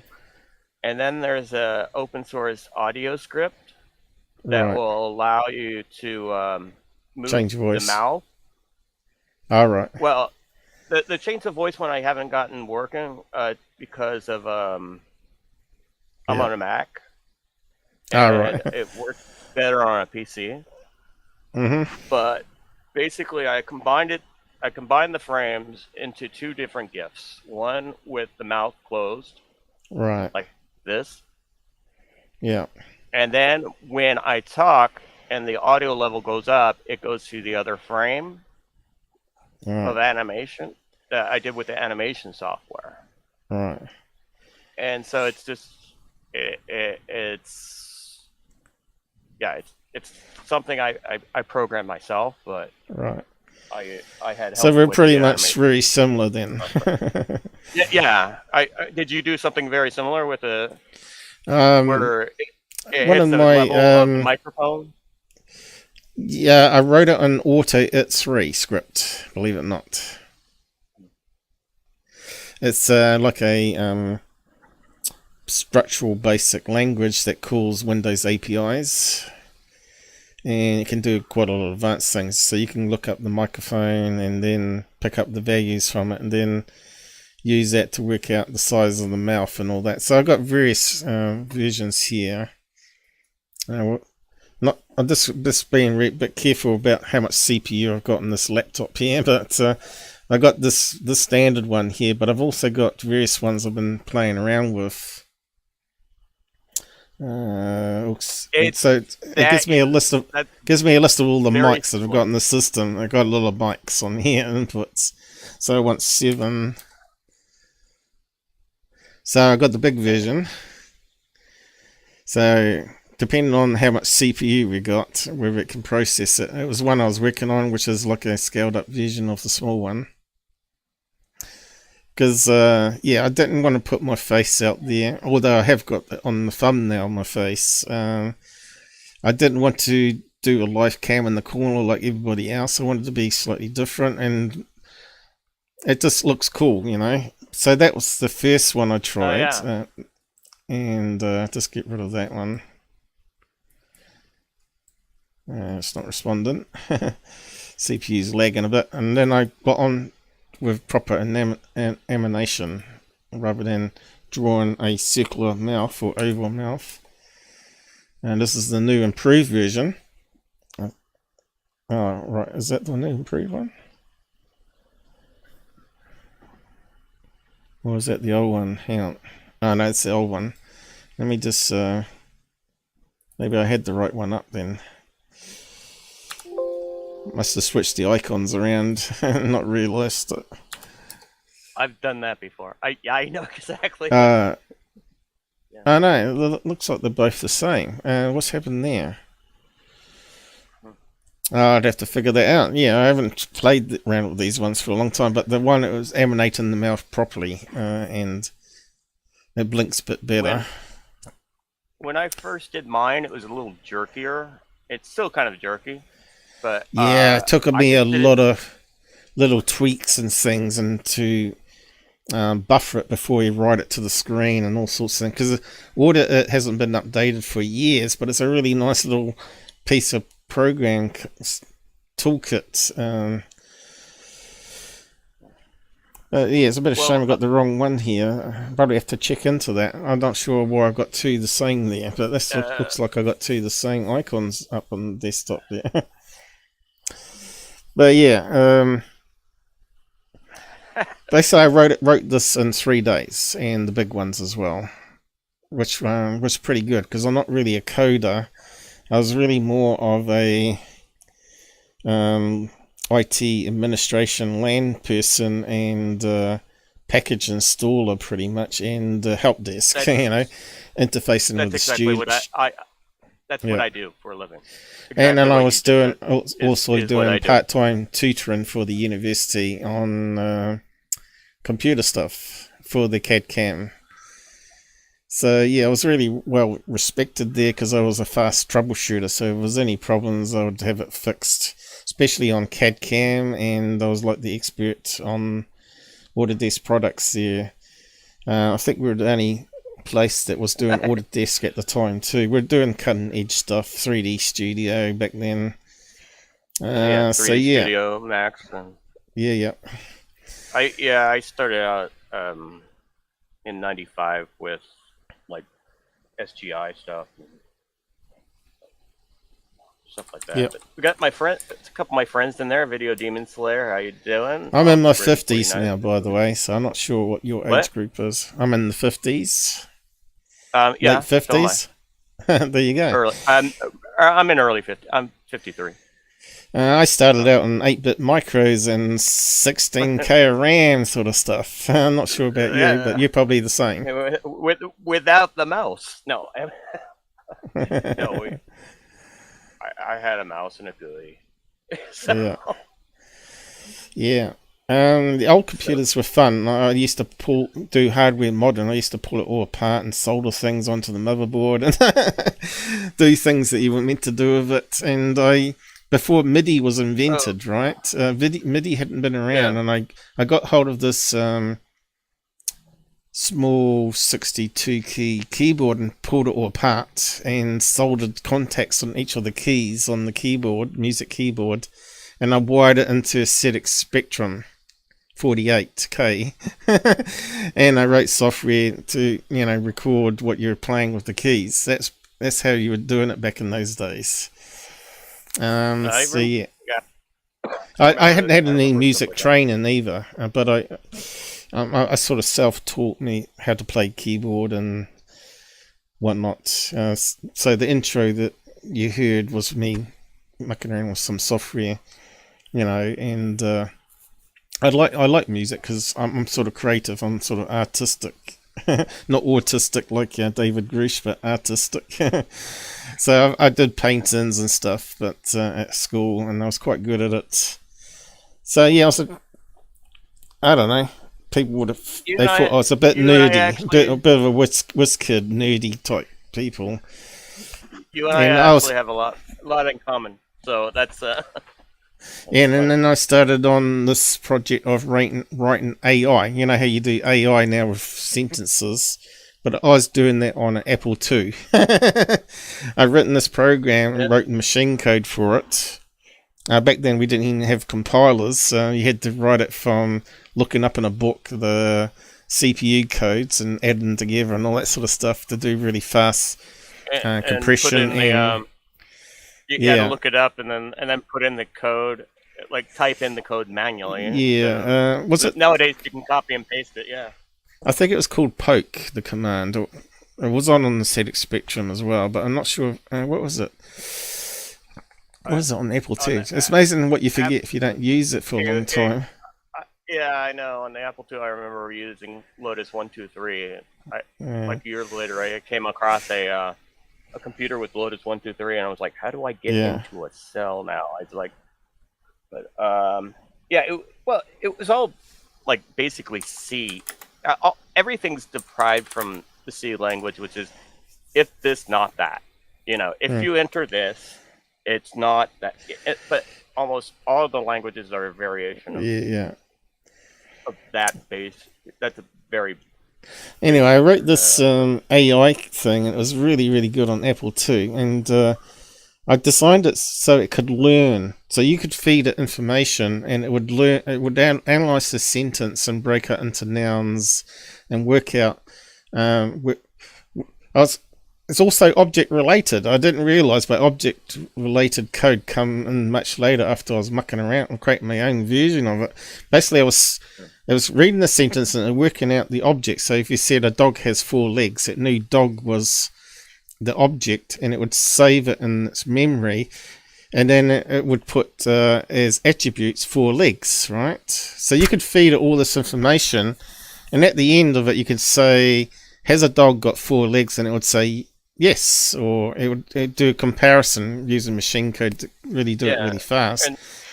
But it was all a flat file. It didn't have tables yet at that point, right? It was still going through the not a table. A cell everybody around me was amazed at what I had written, and the teachers wanted a copy of it.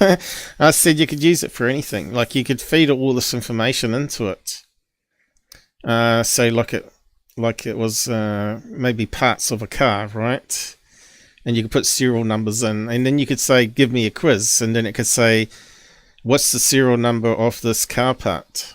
Blah, blah, blah. It could do you could do it on dogs, right? It could say, what color are dogs? And if you fed it in all the right information, it would tell you brown, black, or whatever. And it would just get, the more you tell it, the more it would learn. So I thought I was going to go into the AI development because it wasn't even a buzzword when I was mucking around with it at school. And you're building up a what do you call it? I thought, how's a baby learn? Yeah, how's a baby learn stuff, right? First of all, it has to learn language and get shown pictures of things or objects around it and the words given to it, like cat or dog. So I thought, well, let's assume that this baby that I'm inventing understands some basic English.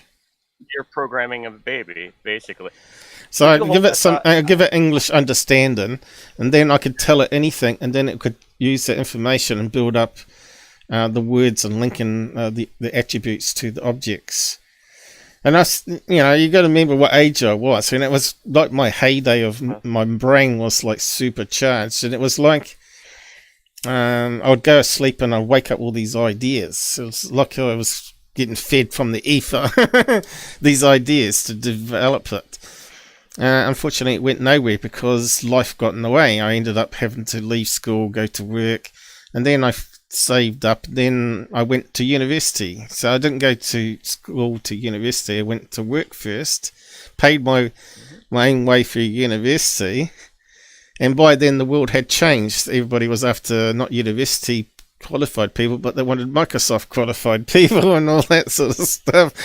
So I ended up doing the second degree, which was linked to industry, and that sort of went nowhere. So what I ended up advertising as a contractor for jobs, and one of them was that my dad recommended his boss at the university that I had got the degree from to hire me for the week because he's looking for works. And I went in there not expecting them to give me much access to the system, but wanted me to fix up a few things that weren't working. And I went inside the staff lab there. They had like a row of 8 computers, and there was a guy that teaches C++ and other things there. Really nice guy. He was Dutch person that come to New Zealand, and could you hold he that says, up? "Damn, I can't get this program to work, and I need it working for the students tomorrow." I said, "Oh, maybe I can help." But he was when he was introduced. This is Paul. He's going to be installing software and working on the web, on the network. He was one against it. He's saying, "Oh, I don't think that's a really good idea to have Paul have full access to our system to do all this. He could stuff it up." Blah blah blah. It was really funny. Yeah, it was really funny, but yeah. Yeah, I just have to get up and go get a beer real fast. All right. Right back. Right, no, I'm enjoying the conversation. No, yeah. Well, I'll carry on the story anyway. Okay, I'll put up my nude pictures here so you guys can see my photo shoot. All us nerdy types into UFOs are. Hang 10, how's it going? I just see you there on the side thing, on the other screen. I need 3 screens now. That would be really handy, so I could have the other chats to the other streams on the 3rd screen. There's never enough screen space for everything that you want to do, right?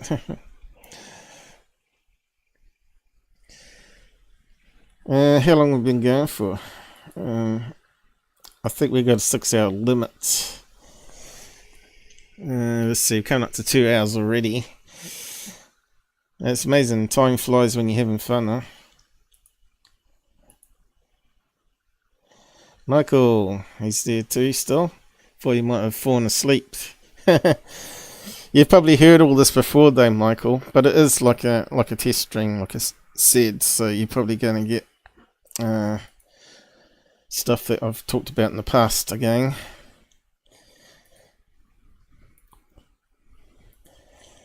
So yeah, it's always good to be able to talk about yourself and people can get to know you then. Everybody keeps thinking that maybe I've got a big ego, but I haven't, because I'm always here to help other people learn and also get understanding, right? I've always been a helper, a giver rather than a taker. So, I don't know everything. I've always said that I don't know everything, and we learn together. New people you bump into at university, you think, wow, that guy's super clever. I want to learn some stuff from him, and that's what's good about university. The university experience is actually the other people that you meet, not actually the stuff that you have to learn and pass, right? So yeah. Yep. So I was a contractor because I couldn't get a job because it was very competitive back then. and so they hired me in for a week. Well, so this guy was bitching about a year timeline. What year was this? How old were you? Oh, what year was it? Do you want to go that Do you want to go that personal, or I'll go into my story and tell you all that stuff. But I was back in the 90s, 95, around about there, I guess. But anyway, same time this Dutch, the Dutch coder was and went into the same thing, telling the boss not to hire me and all this. But in the end, he showed me his problem on the computer. He couldn't get this batch file working, right? So he could kick up the C++ assembler and all that sort of stuff on the network, because a lot of software wasn't network aware, right? It was meant to be run standalone. And he showed me, and I said, I think I know what may be a problem there. I saw the error messages popping up. So I did a couple admin things on privileges or permissions on his account. And I said, give it another try. He ran the batch file that he's rewritten so many times, different ways, because you can write code certain different ways, right? So the batch file would call up a bit of C code or whatever, and it worked straight away. He said, hang on, stay there. He dashed off down the stairs as the boss that he was shouting and bawling at not to hire me. He said, you got to hire this guy straight away. I spent a whole day trying to figure this thing out, and here he comes, and in 2 minutes he's got it up and running for me. And he said, this is the guy we need. He said none of the other technicians knew what this guy just did. And before I even had finished that contract, they had me sign another one to work there full time. So I was there for 5 years after that. But then they could see that I had potential to stand in front of classes and present stuff at low level to new entries into the CAD/CAM section, and also electricity field. Electrician field, I should say. And they wanted to be an electrician, you have to know some things about computers, how to pull them apart and assemble them as part of the coursework they're using, as in case they were out in the field and the machine broke down, they could swap out a board and put a new board in, where they need to do some antenna testing or whatever. Yeah, back so then I was teaching them. You had to wear the wrist stuff and be grounded. And they get taught all that where I was at. Yeah, that's right. Yeah. But so I wasn't really electronics or electrical expert myself, but because my dad was also a tutor there, senior tutor, teaching radar and electronics and all that sort of stuff to do with microwaves and microprocessors. It wasn't a field I was really interested in. I was interested in some basic electronics, how to fix things, right, and understand, how to use multimeters and all that sort of stuff. But I do my own repairs, and I do. Yeah, as I was talking earlier, I was modifying ZX Spectrum at school level, soldering stuff on and all that, with ribbon cables onto other things, and learning how to repair things and stuff. With the ZX Spectrum, though, what's happening with YouTube there? It's timing out. Oh, we're getting an error message. I still see on YouTube. I said, I subscribe to you over there, I think. Saying I'm not receiving enough video messages come up. What's happened there? Because I'm on fiber here. I've got plenty of stuff going out. You still getting it on YouTube there? I still see on YouTube. I got this big yellow message. Error. YouTube not receiving enough video to maintain smooth streaming. That doesn't make any sense, because It's only uploading between 1 and 2 megabytes per second, and I can do up to 70 on this connection, so that doesn't make any sense. I'm on the other side of the world, and it's working fine for me. Like, I'm like you're on the other side of the world, and we're talking right now over Jitsi, and I see you on YouTube, so I don't. Yes, right. Jitsi's not glitching at all, is it? I know, and that's unusual for me. Because usually, when I used to do my show on Pilb, I would have a forum with Jitsi like this. I haven't done that in like a year because I've been busy. But it used to glitch. Jitsi used to glitch out on me all the time. But yeah, that was when I was using Jitsi in Firefox before I realized Jitsi worked best with Brave, and I think that was the issue. I forgot to post up my side comments here, what the show was about today. What did I say? Test run with Pilled. Topic, come talk Alien-UFO stories. Yep. So it was like Alien?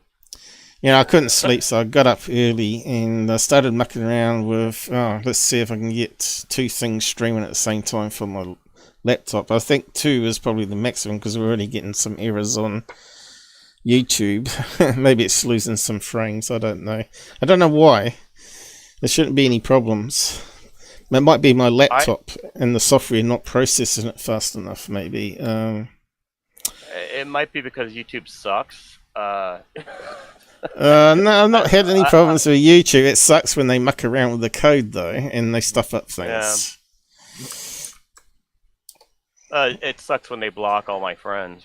They never blocked me. I just stopped using them because they kept on like dropping. Like they gave another friend of mine a warning just the other day, and I'm like going up. Yeah, they're right. Yeah, I don't like YouTube, but so I still have my videos up there from a couple of years ago. If you want to check them out, Hangton AlienSurfer. Then I have my beer videos up there too. Beer expedition. Let's see.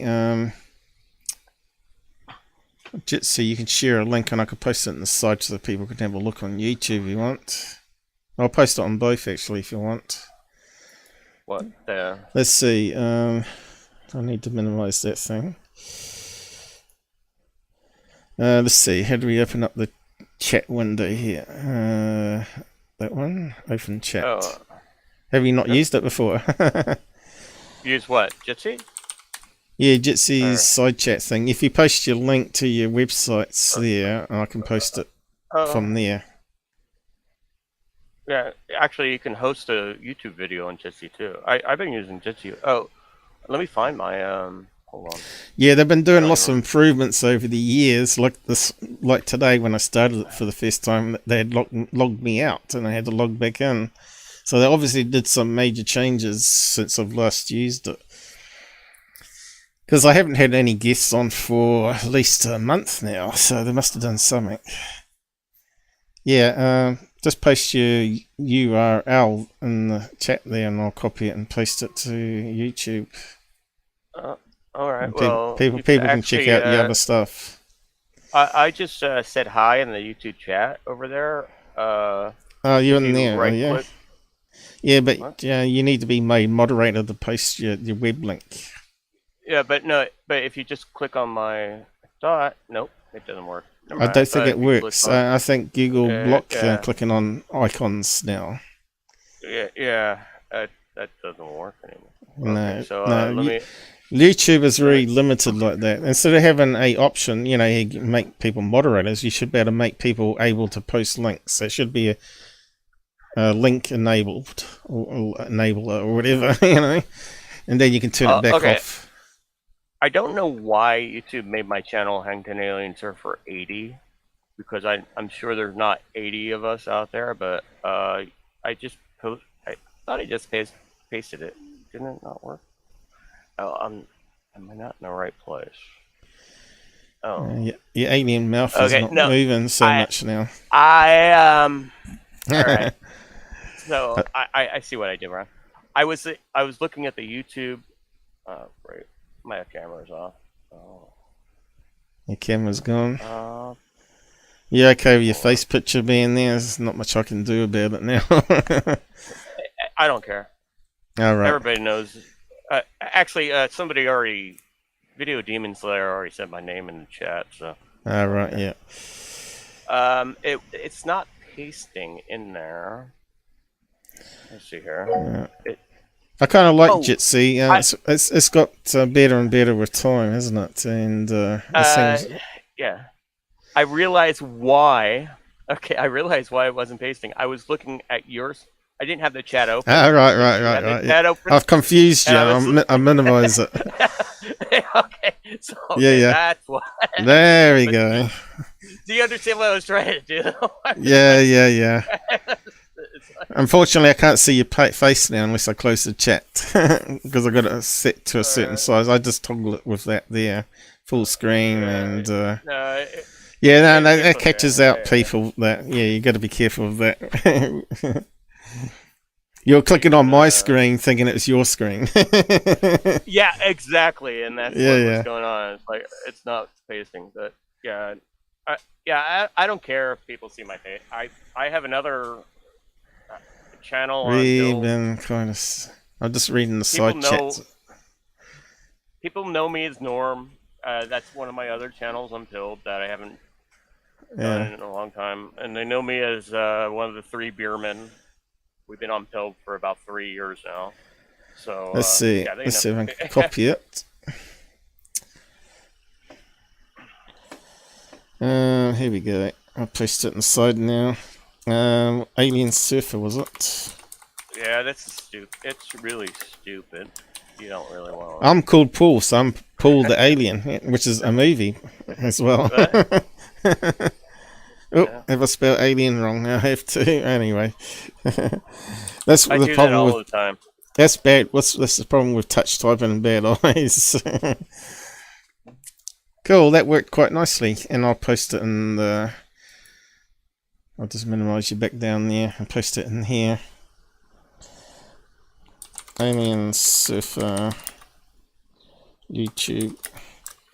And we can check that out later, I guess. Yeah, let me go back to my alien so people can see 2 aliens talking when they... So you're Norm, the alien grey. That's what they're saying here. Is it Norm as a puppet master? They're talking about you, aren't they, Norm? Yeah, I'm Norm. Yeah, okay. Actually, that's my name. Cool. I've been on Pilled for since the beginning, so yeah. So I've only been on it. I've heard about it, but I looked at it and I thought, looks like they're still trying to improve it, and I thought, no, I'll leave it a wee bit longer. And then I totally forgot about it, and then I heard Steve Cambion mention it on his show, and I thought, oh yeah, I remember that. So I'll go and check it out again. So I signed up. I thought maybe I had an account already, but I didn't. So yeah. But then I tried to upload videos and having all sorts of problems, and they just can't handle my long live streams, and I don't know. Yeah, if you just start, it doesn't take for a beginner. If you just start, it won't do anything over 6 hours, or used to not to. I'm not sure. Yeah, but I was doing ones that were actually 2.5 hours, 4.5 hours, and it would be like 8 hours processing and not come out with the final play button. And so I was probably giving the headache to the staff members trying to suss out why my uploads weren't working. All I was downloading them with a program called Tube Digger. All four staff members over there were just pulling out their hair. So I thought I'll just leave them alone for a bit because I'm breaking their system left, right, and center. Those guys do an actual great job for just like 2 programmers. Yeah. I was talking to her earlier, and I said, for support, you're talking the best I've come across. Find it, right? Yeah. Yeah. He's over there. Methods was over there, but the Mats are the programmers, and they, yeah. But they're cool guys. They're all yeah, they seem like it. But it's lots of errors and things I find, and I want to send it to them and say if they can improve on that, because I come from a help desk environment, and computer scientists are probably the worst kind of people that they hate. I like to keep things nice and clean and crisp and easy to use, because I'm dealing with those type of people all the time. Keep it latent, it's like your mother saying, "How do I fix this?" You got to sort of try and explain it to them. I don't know what's worse, working with people that actually know what they're doing. Because I came from a help desk too, or complete. I worked at a help desk in Hollywood for a while for Paramount Studios. All right. And okay. They are just demanding, just like, no, yeah. You can't fix it right now. No, yeah. And like, no, there's a hardware issue. You need a part, and we need a... no, we'll take it tomorrow to get it. And they're like, no, I could have a city built overnight in a parking lot. What are you talking about? Yeah, you could if you lived in Dubai, I guess. Well, that error message is gone now. That's good. We'll see if YouTube plays it back all right after I end the live show, I guess. So I had to sort of, because I used stop and start on the admin panel of Google to start the stream and end the stream, but pill.net doesn't have that option. It had as soon as you click send stream, it started capturing and broadcasting to everybody. How are you sending it? What software? So first of all, I kicked off the YouTube, and while it was doing that, I clicked turn on the pill.net in the minicam. Yeah. It's got a little pop-up window where you can add all your different streams in, and you can just click the little button to turn on stream into those domains. What software is that? I'm not familiar with it. Minicam. I used Minicam because it allowed us to do what we're doing here with the chat window. I was able to send you the webcam stream while I'm sending the stream over RTM to everything else, right? So this computer's doing quite a lot, at the moment. I used to do everything in OBS, so I'm very... OBS I looked at, and it didn't have a way to implement chat properly. And you have to do it manually. Yeah, you have to do it manually. Yeah. No, I think someone's written plugins now that does it, but now I've got used to using Minicam, and because I like Minicam, big buttons and easy to read, you see, and it was like a simple interface, right? I found OBS was like written by technical people, and it can do everything, right? And it's obviously the ideal platform to use because it's open source, right? But I'm using OBS to do part of my animation. Like part of this animation, I integrate into OBS. So, but 8 years ago, it wasn't the option for me, but Minicam was, and they had already got around all that. I'll have to check that out. I haven't seen it, but maybe it's a PC. I'm a Mac guy, so I am kind of Mac had less options, but they did most good. Software does compile it for Unix and Macintosh and all that as well. And there's a way to run Linux on Macintosh very easily because it's basically the same. Yeah. I was never really much of a Apple fan though. I found it that they're too overpriced, and the hardware was too closed off. It was, a PC you can open up, throw cards in, and do all sorts of crazy things with it, especially in a science lab, right? But the Macintosh limited all that, and of course they opened it up as the years went on. They got better, and also you can always do it in a virtual. Yeah, I think you're right. The technology's changing all the time and getting better and better, and getting way beyond my poor brain can cope with nowadays. I haven't got that young brain I had when I was 18 years old. Let's put it this way. 18 was the peak. Because I was when I moved out to Hollywood, I wanted to be an editor. Well, in university we had to use Macs and dumb terminals to the mainframes. all things. They probably don't use those anymore. The mainframes in the university. I don't know what they do anymore.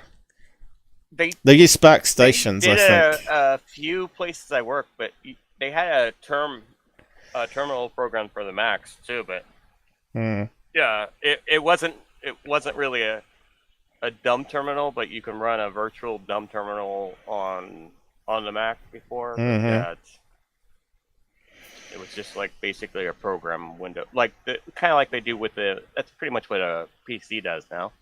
When you log into like all the like any Cisco router or anything like that. You're I'm sort of like an Android and Windows fan, I guess, still, because I know them. I've sort of grown up with them. Well, the thing that really annoyed me about the Macintosh is they didn't have the right click like you had in Windows, right? The right click gives you all those extra functions, you know. It was the and they switched the X and the minimize buttons around the other way and all that. Yeah. Oh, it's just so annoying. I was just sticking with Windows. Yeah, the Macintosh had the control. You had to hit Control click because they only had one button. Yeah, back in the day. Yeah. But now they have two. They have. You can program they're caught up. In fact, it's probably getting away from using mice. It'll probably be all voice activated and probably contact lens that follows your eyeball around and moves the cursor probably, or whatever next. Yeah, that's called, what is that called? It's like $4,000 for those glasses. Yeah, but you know, have you seen in those? 5 years you probably pick them up for $100 probably. Yeah, but no, they have the eyeball ones with the glasses, and it makes a virtual avatar when you do what is that called? Apple something Vision or something. Oh, Glass. That was the old one. It's called Apple Vision, but it tracks your eyes, and you could bring it up. It's a real thing. You thought you might have been joking when you said that, but they actually have that now. It's called Apple. Yeah. Vision. Yeah. Okay. and it's about $4,000 for a pair. It's something I've been reading them for still grand stuff. The goggle, their glasses are like they look more like ski goggles or something like that. But oh yeah. It's a real so thing. that look really nice to people on the outside, but to you it's like having wall-to-wall screens. Yeah, but also through like FaceTime, avatar, and it's like the 3D. Yeah. It's pretty much like to scam my alien. Probably do that. So I think that. Yeah. Right. So yeah, any other video stories, UFO stories, experiences? I did post it at the beginning on the chat. I'm not sure if you can scroll up to the top on either of these things. Sometimes it cuts it off, but it needs like a. I don't know if Pilled has a pinned comment thing, because that would be quite handy, I suppose. I don't know. What do they got here? Doesn't seem to have like 3 dots or anything to pin the link. To pin it to the top. Here's a link here. They have that. There it is. There. I'll just repost it. Anyone that wants to jump on and talk to us both, Norm and Paul, the grey aliens. From Zeta Reticuli. Are you from Zeta or Reticuli? From what I was researching and talking about the last live show, it was what was the star system that they were talking about where aliens are most likely to come from? That's four light years away. It's a binary solar system. It's Zeta and Reticuli. No, that's not that one. Mike knows. Can you remember what it was called now? I was using the chat GPT on a show, and I was asking all these questions, and eventually it threw me off. I was asking it about trying to figure out do people if a spacesuit failed, would you freeze and be like you know how they freeze it with nitrogen, and so if you smash it, it all goes into all these miniature pieces of atoms everywhere in space, and it refused to talk to me after that. I don't know, it's really weird. Closest, did you insult it then somehow? That is actually weird. It was really weird. Mike was laughing. I'm not sure if he's still awake or not. He's in the UK, so it must be, 3 in the morning over there now. I think he has to work. Oh, mind you, what's tomorrow? Oh, it's Friday for them over there. It's Friday here, as you can see on my taskbar. Let's see. It's Thursday where I'm at right now. Closest Goldilocks. You're in the future, so I'm in the past, so it's Thursday. Thursday evening at 6:41 here. Let's see, what star system was it in? I can't remember what it was now. In Hollywood. Oh, there you go. Proxima Centauri B. That's the nearest Earth-like planet. So it's more likely where the aliens would come from. That location there. Oh, are you talking about? I thought the closest one was Alpha Centauri. But no. This is what I asked. What the Goldilocks planet was, and it's 4.5 light years away. I think. 4.2 light years. There you go from Earth. Alpha Centauri. What did you say? That's what I said, Alpha Centauri. Yeah, sometimes referred to as that, but it's actually called Proxima Centauri B. Alright. So this is the sort of thing I do on my channel. We look at things, discuss theories, and also look at UFO videos together and solve them or whatever. And I have got some from Skywatchers which are pretty cool. If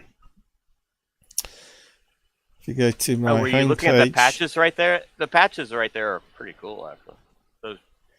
Yeah, I was looking at the patches before, but yeah, I have got some stuff from Skywatchers, which are classic UFOs. Now this one here, I did my own analysis on it and enhanced the image, right? You can see it's definitely a saucer on the thumbnail there, right? Well, this one was actually sent to MUFON, but the guy said they can't make it public. The reason, we don't know. But it's like the smoking gun footage that everybody was after, where it's actually got a true UFO in it, not some sort of missile or bokeh triangle effect. This is a real UFO video. He saw something up in the sky, started filming it with his smartphone. He had a top-of-line 2018 smartphone with optical zoom, which are probably quite costly phone, 4K. But he wouldn't give us the 4K video. He gave it to MUFON. They analysed it. Mike D'Antonio looked at it, said, "Yeah, that's definitely has to be an alien craft."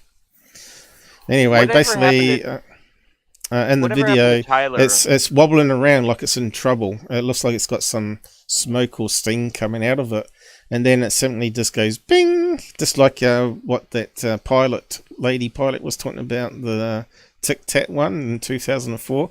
It simply just vanished. Well, this thing, you could see it was slowly getting smaller because it's in broad daylight. This one's captured in broad daylight, and it just gets smaller and smaller and then disappears. Accelerates, and it was going into a headwind. So this was a real thing, and you won't see it on News Nation or anything like that because the guy won't release the footage. Now this one here, this guy captured on a Handycam low light camera, but it was 20 years old technology, and I spent a week analyzing the video and trying to suss it out what it was actually was going on. And there was this alien creature that he didn't notice at the time. that appeared in a window. And it's only a 48 interlaced video, so it has all these artifacts from slight hand movement.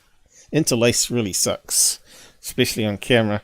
But you got the typical alien grey in this video. And he gave me the source video just as well he did, because a week later he said he got hacked and his hard drive was deleted, and that was the only copy he had on the hard drive. But we had already uploaded it to the web and I have the source copy.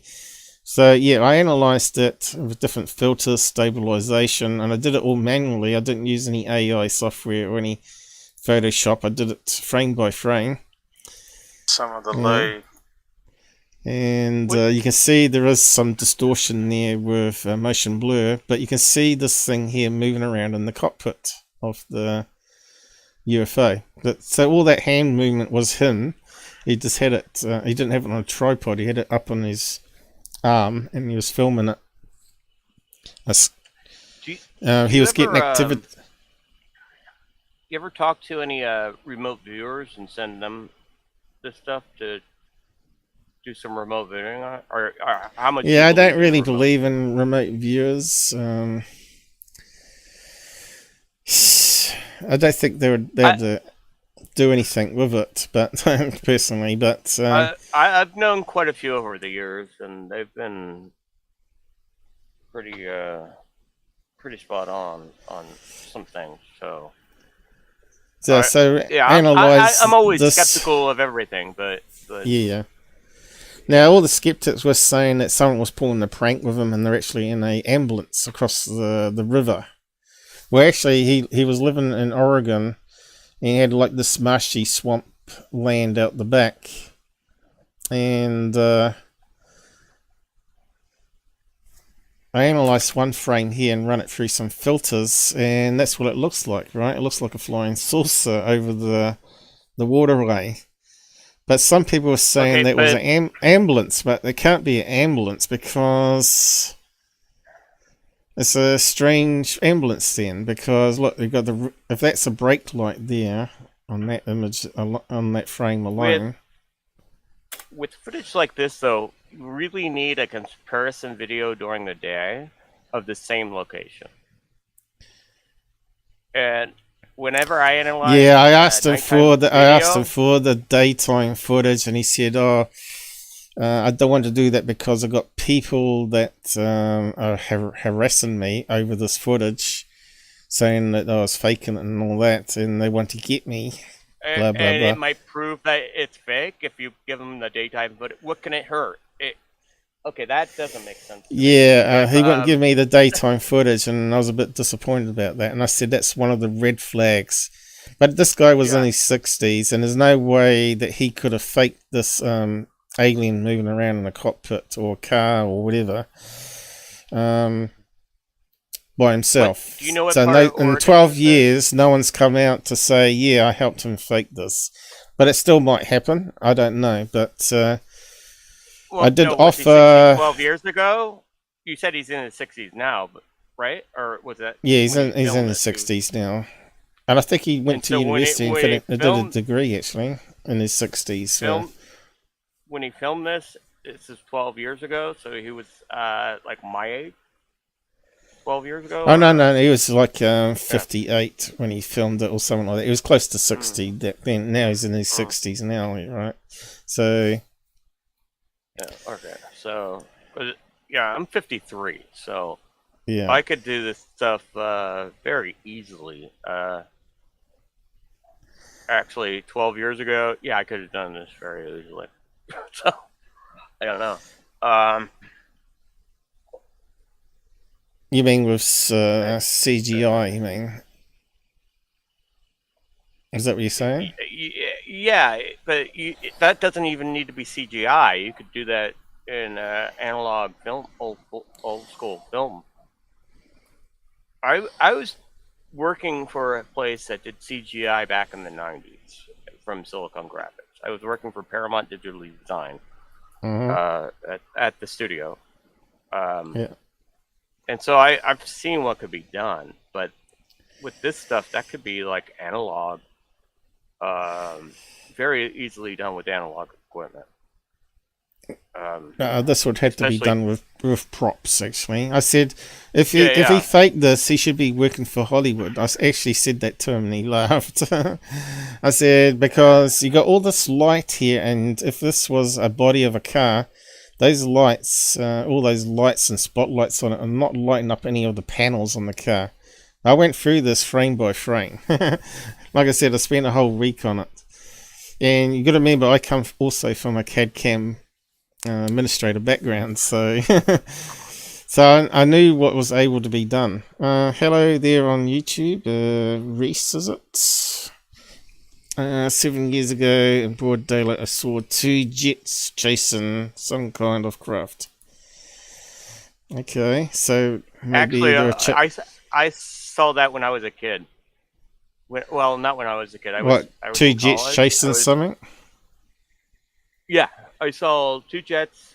We were out in the country at my friend Jubal's place. Out on his back porch. He lived out in the middle of nowhere in Northern California.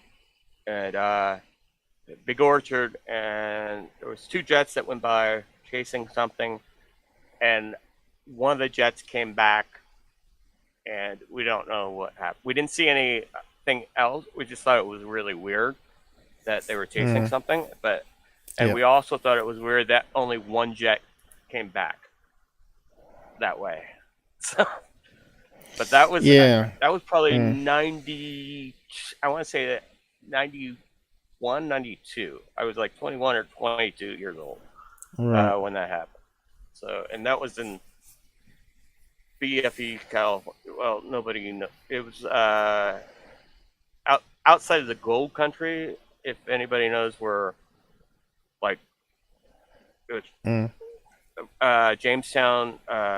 You should Columbia, you should do a video on it and make up a documentary on it, and send it to people to watch. I guess that's what I tend to do. We didn't actually. Now this is only eyewitness system. This is like back in 91, 92. Nobody had cameras back, like video. We didn't have smartphones. Yeah. So we didn't have a video of it. We just saw it. There was just like 3 or 4 of us that saw it. There was actually 4. I don't count his little brother that also saw it. But there was just like myself, Jubal, his brother, and Alex. That's his name. I can't even remember his name. And then Andrew, our friend Andrew, that saw it. I think Andrew was high, so his verbal testimony won't even count for anything. But me and Jubal were kind of drunk, so.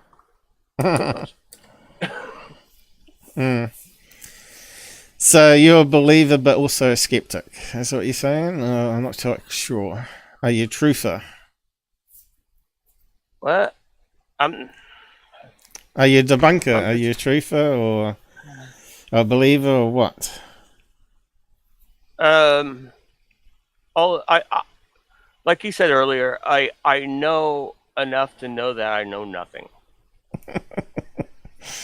Yeah, but and so I'm not saying either. I don't. The fact if people tells me I need more whatever but full opinion. I need as much information as possible. Yeah. But it's going to be rarely that you never ever will be convinced by video alone, right? So you have to have the physical evidence with it and multiple witnesses. I've worked in Hollywood for 25 years. I know what can be done. Yeah. I silicon masks, latex masks, the whole shebang. I've seen stuff that. Let's face it, anything can be hoaxed, right? That's the baseline. Anything can be hoaxed. Proving it is not hoaxed is quite a major task. But I do believe in something because I like I said, I go far out there. I can go far out there with the like I said, I've known quite a few remote viewers over the years that I trust. Yeah, I have difficulty with remote viewers. Well, I know like other kind of woo-woo people out there. So I know there's supernatural things out there. I can attest to that. But whether or not I can explain them and definitely say they're from outer space aliens or they're interdimensional aliens or where they're from or maybe even spiritual, I can't say any of that because I don't know. I may never know in this lifetime. So, but this is why we're here. We're here looking at it daily to try and figure it out, right? Well, yeah, but I love to entertain the thought. I love to actually build up, even in my imagination. What my imagination can build is actually even more, can be more exciting than life sometimes. And that's why it's entertaining. It's all entertainment to me. I care less if it's real or not at some points. So, because it's still an interesting Well, I want to story. know if aliens are out there and why hasn't been made public yet. If the government statistically, statistically speaking, they have to be. If the like you said, I had this alien visit, which sort of blew my worldview. You know, I was a bit of a skeptic of tall whites and alien greys before then. And I thought, well, why are they visiting me and fixing up my back, you know? Is this just some crazy mental thing, or is it some black ops thing beaming down something where I see things in my head and make it think it's real? Are they I don't know.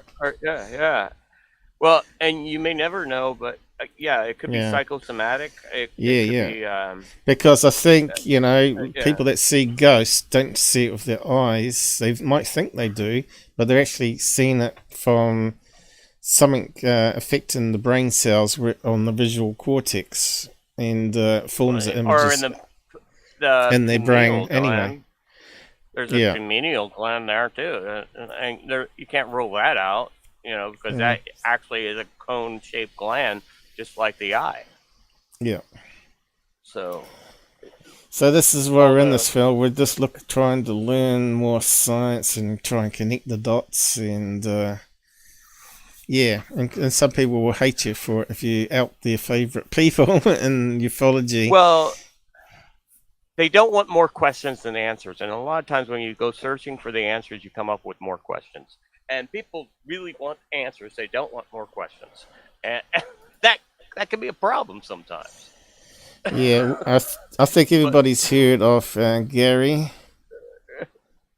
I've got a problem here with YouTube still. It's still giving up the error message. Oh well, I am pushing it a bit, I guess, on this laptop.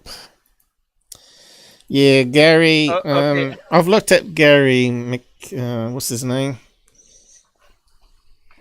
McKinnon, or whatever his name is. That was the hacker guy that broke into NASA.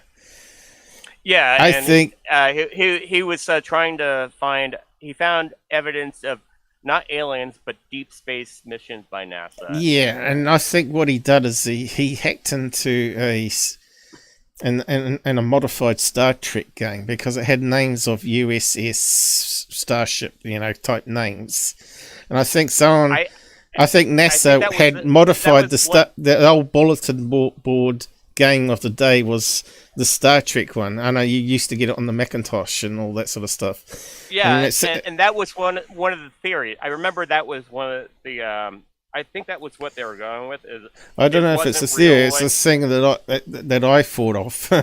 Maybe it's got out there now because I've been talking about it for 8 years. But I think he saw what he's saying. He saw is true, and he may have some sort of mental issue, and smoked a lot of weed and all that sort of stuff. But I think what he did actually did, and else they wouldn't want to arrest him and send him overseas for sticking him in jail and all that. They didn't do that because they did say he was severely autistic. Yeah, something like that. that was one of their excuses. I remember when they said this on Coast to Coast, and my friend Video Demon Slayer said you'll have to stop by Death by Rust. I was thinking the same thing. He does sound like Paul, and his name's Paul, and that's really weird. But Death by Rust is actually Aussie, and you're a Kiwi. So, but you guys do have a very similar accent, and right, and you're from the same part of the world. So, if you're on Pilled, and you probably have the same hours, so you should stop. He plays music. He's That's cool funny. guy. I don't have many New Zealanders or Australians join me on those shows. It's mostly people from UK of all places. So I normally do late night shows and go into early morning hours, like 3 a.m. And so that's their nice morning to afternoon type area, right? Where they can join me in the weekends. But, and if you do hop over to Death by Rust, don't tell I don't know if it's well known. Well, like I said, this is my first test run to see how well it's going to go. Like I said, I'm getting some strange error messages popping up on YouTube, but I think it's still working. Whether there's going to be missing frames here and there, it doesn't really matter too much. But as long as it saves it all, okay. I think we're coming up to 3 hours now anyway. You're not the only Aussie on Pilled. There's a couple of it. Well, Aussies, I'm a Kiwi. Kiwi. Sorry, I didn't mean to offend you. I'm not offended, no. Of course, one of the Mandela effects, I was talking about Mandela effects earlier, is where New Zealand is located, and also the capital of New Zealand, are two of the Mandela effects, because I always remember New Zealand being what's the capital of New Zealand? Auckland now, or is it? Because I was no, I think it's still Wellington. See, I always remember it being Auckland, and how would I even know any of the cities in there's an Auckland, New Zealand, right? Yeah. No, you got me wondering. But you could just type it into whether it's below or above Australia. Let's see what Google thinks. It's below Australia, but is it below Australia or above Australia? I always remember. I'll bring up a map. I'll bring up a map of my country here. What is the capital of New Zealand? Wellington is the capital of New Zealand. So it still hasn't changed. So I haven't gone mad or anything. No, I always remember. And there it is. Auckland. I always remember it being Auckland growing up, and I don't. How was I even supposed to know anything about New Zealand? Growing up, I've never heard of Wellington. But well, I'm down here. Why would Auckland be famous? That's just weird. Well, Auckland's the biggest city, and it's got a lot of immigrants. I think the Chinese population is growing quite rapidly there. I think they're now up to about 20% of the population of New Zealand now, and Indians. A lot of Indians coming here. So, But you're talking about like Indians from India, not like American Indians. No, not Native Americans. No. Well, I don't know. You're not allowed to say certain names without being told off now. So you don't want to offend people. So I grew up with the Westerns, the Red Indians and John Way. No, that's probably banned now. That's probably part of the cancel culture. It's not banned by the Indian community. Actually, the American Indians love their name. I have relatives. My grandmother. I'm part Blackfoot, and I'm part Sioux, and my relatives love. And now the American Indians are suing the people that made the Redskins change their name. Yeah. They changed their name to I can't remember what they changed their name to. Washington Redskins, and they and a bunch of white liberal so and so said that's offensive to American Indians. You should change your name. They forced them to change their name, and now American Indians is like, we took pride in stuff and they're suing them now. Oh, crazy. America's gone crazy, I tell you. Nobody asked them. Nobody asked them. Nobody asked my cousins. Yeah. My great cousins. Or it's like it's stupid. It's completely stupid. They took pride in a lot of that stuff. They're like, hey, we're being recognized. So, and the Cleveland Indians changed their name. Yeah, it's all sorts of things that we grew up with. Now, we never even thought of being racist at the time. It's just... Oh no! But the people that are telling you it's racist, that it's offending these people, the people that are supposedly being offended, are saying we're not offended. No. Those people are offending us for telling us we should be offended on what we It's crazy, isn't it? Yeah. So that's one thing that you may not know about, like the Native Americans. No. Are proud people, and they're like, and they take, even if it's supposed to be offensive, they take it as a badge of honor. Yeah. But you don't know how. They got a raw deal for sure, with the land being taken and all that sort of business, and being killed off and all that. I'm sure that could have been handled a lot better sooner. They didn't all get killed off. You ever hear the battle of Little Big Horn? Yeah. They didn't all get killed off. They won some battles too. Oh yeah. Ask General Custer. Yep. Yeah. And they didn't have the weapons like they had either, right? They had the bows and arrows. They had bows and arrows it's like our country here. It's mostly made up of immigrants, and the Maoris were like the first immigrants to New Zealand to take it over. I think they originally come from an area of Malaysia. I think they traced that back to DNA. But now, Maoris fight Maoris over land rights as well as much as the white people.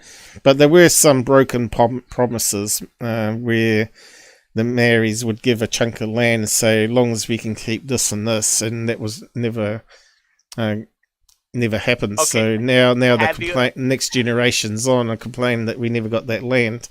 But now it's worth billions of dollars. Have you ever heard the term Indian giver? It's an American term. The what? It says Indian giver.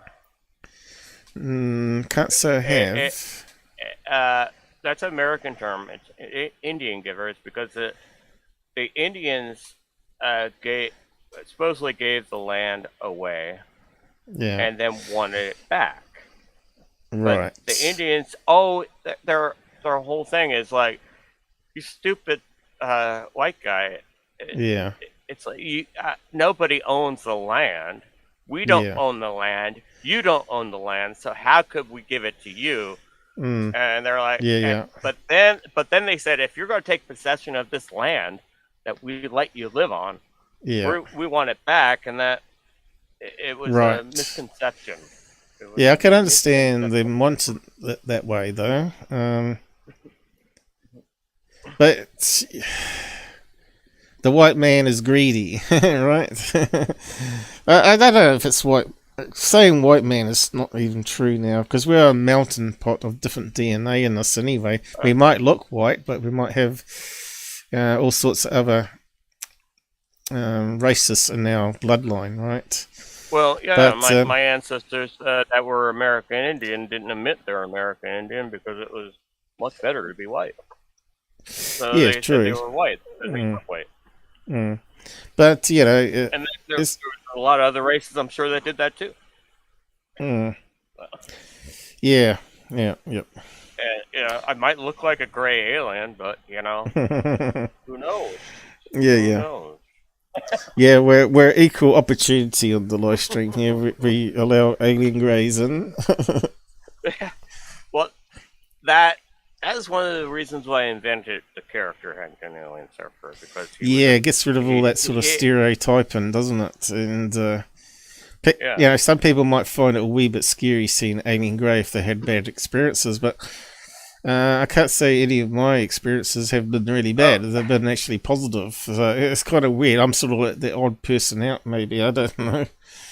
We got the people popping in the chat that used to watch my show that are like, "You bug-eyed freak!" When I used to do a show, my Hankton AlienSurfer show on this time, actually, by the way, I just stopped doing it because I didn't have the time to do it. That I used to get people that just hop on the show. They're like, "You're a bug-eyed freak. You're freaking me out." But well, here we are. We got this modern technology, and we're connecting the bottom of the world to the top of the world at the moment. We've got people from UK joining us here on the side chat. You from USA. It's just amazing, really, what we can do nowadays. And it just brings people closer together, I think, rather than mainstream media wants to tear everybody apart. You know, they're causing problems everywhere. I see, anyway. But yeah, here's New Zealand on the map. Next to Australia. So we're actually near the bottom of Antarctica there, alright? So we get the cold southerlies from that direction. But we also get the tropical storms from up here. I don't remember New Zealand being there. I remember it being a little higher. Closer to like... oh, wait, New Guinea's I think right that there. might be because some of the maps weren't accurate like Google Map here is. And they probably moved it around... Maybe because there wasn't enough space on the map or something. And you probably saw that, and that's what you remember, probably. Well, yeah, and like I said, I remember the capital being Auckland. Look, I don't even remember C-3PO having a silver leg in Star Wars. That threw me. That's true as well. So that's the one that threw me, and also a few other ones out there too. I'm just trying to think what they were now. Mirror on the wall. There's another one. Yeah. Magic mirror. Magic mirror. Everybody remembers mirror, you know, and I thought McDonald's was spelt with M-A-C for a long time because that's where the Big Mac comes from. It made sense, right? But it's not. I don't remember that one. Yeah. So I always remember that. I always remember it as M-A-C for some reason, but I know it's M-C because M-A-C is actually Scottish spelling and M-C is actually the Irish spelling, and the McDonald's is Irish history to it, right? So it has to be M-C. Yeah. But yeah, the Big Mac thing is probably what threw off the memory there, maybe, you know. So you got to look at advertising, how advertised, and also, would you believe that "Beam me up, Scotty" was never said in any of the episodes, and yet we used to say it as kids. I do believe that. No, it was Scotty "Beam me up," but yeah, I do believe that it was never said. But now, I've never heard the MAC one, so I have to ask my friend from Australia, Gotek, who actually he has a connection with McDonald's in Australia, and I have to ask him. He worked for them in some aspect. I'm not sure what. Yeah. But his name is Gotek. Mainly on DLive. I don't think he's on. Well, he's on Pilled, but. And what was the other thing? There was quite a few that sort of threw me. Cartoon thing. What was the cartoon thing that threw me too? Berenstain Bears. No, I never knew anything about that bear at all. That wasn't in my memory at all. I don't even remember that as in my childhood, not in UK and New Zealand anyway. The way Looney Tunes is spelled? Looney Tunes. That one always threw me for a loop, you know. I always thought it was T-O-O-N, but it's actually tunes. Looney Tunes, you know, T-U-N-E. And both sound correct. But I think, again, that could be a memory thing where they did have a subset come off that called something tunes. Not Looney Tunes, but something else tunes, and it sort of got merged together, maybe. But I don't know. I agree with you there, but one that threw me off that kind of related to that is Warner Brothers. I've always called it Warner Brothers. I lived down the street from the studios for years. Warner Brothers Studios. Yeah. And then I was looking up something the other day. It was just like 2 weeks ago. Yeah. And Warner Brothers didn't come up. I was like, what the hell? It was Warner Bros.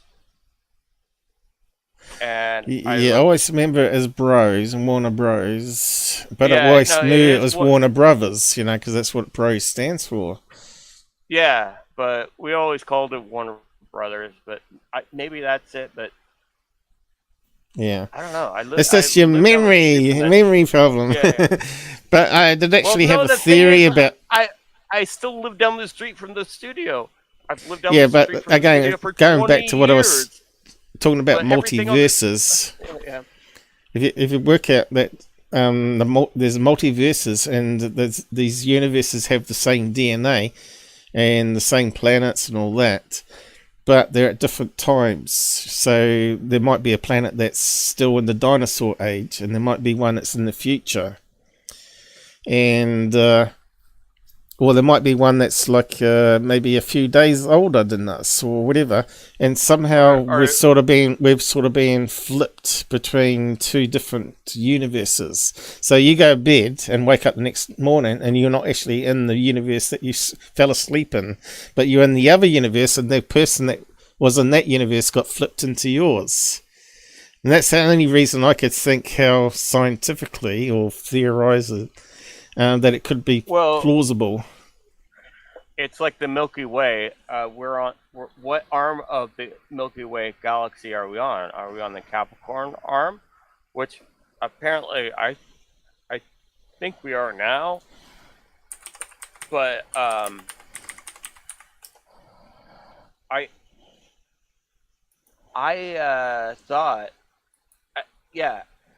thought we might have been on the Sagittarius arm. See, this is what confused me, because every time I look at the Milky Way galaxy and where our universe or where our solar system is on, it's either we're on the Sagittarius arm or the Capricorn arm, and sometimes it's different. But I don't know if that's just because we don't. How are we supposed to know something like that? Yeah. I can understand that some people said they wake up and the people around them seem slightly different. They didn't seem like the people they knew, but they look the same and all that. Yeah, it's possible, you know. I can't rule it out that somehow you're being flipped. But like, I don't know, what movie would we be talking about? Groundhog Day or something like that, where it keeps repeating. I love that movie. Exactly. I love that movie, by the way. It's one of my favourite Bill Murray one. Me too. And there's a couple other movies that actually took on that and repeated that. And hold on just a minute. I gotta tell my fiance Kitty. He sounds just like Death by Rusk. And his name's Paul. That's weird, isn't it? But he's a Kiwi. He's not Aussie. So this is a synchronicity of ufology, right? You come across this all the time, and sometimes you meet people that end up being friends for life, you know, and it's like it was just destined to be that you were meant to meet this person at that particular time. This is what I'm thinking anyway. Because I saw you on Pill. Yeah, I saw you on Pill doing an alien thing like I used to do. Well, there you go. I have to go talk to this guy. Yeah. He's my brother from the future. Yeah. But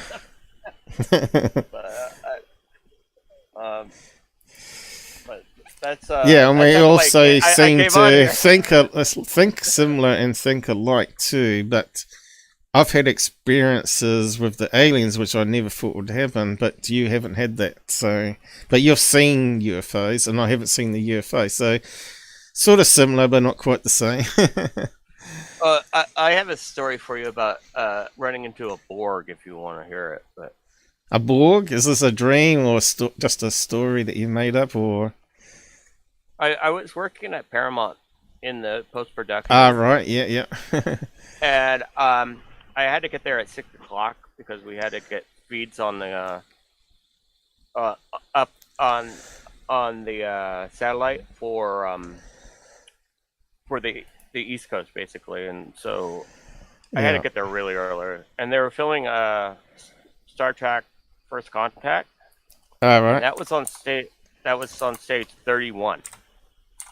And behind stage 30, which is where they filmed Soul Train, half the stage behind it was a editing base where they had all these. I had to deliver all these tapes. I was working the post production because I wanted Sounds like to be a an really editor cool thing that you were doing. Yeah, no, I was. I at that time in my life, I was like really happy. I wanted to move to Hollywood, work for Star Trek, do all this stuff. But I was working in post production at the time.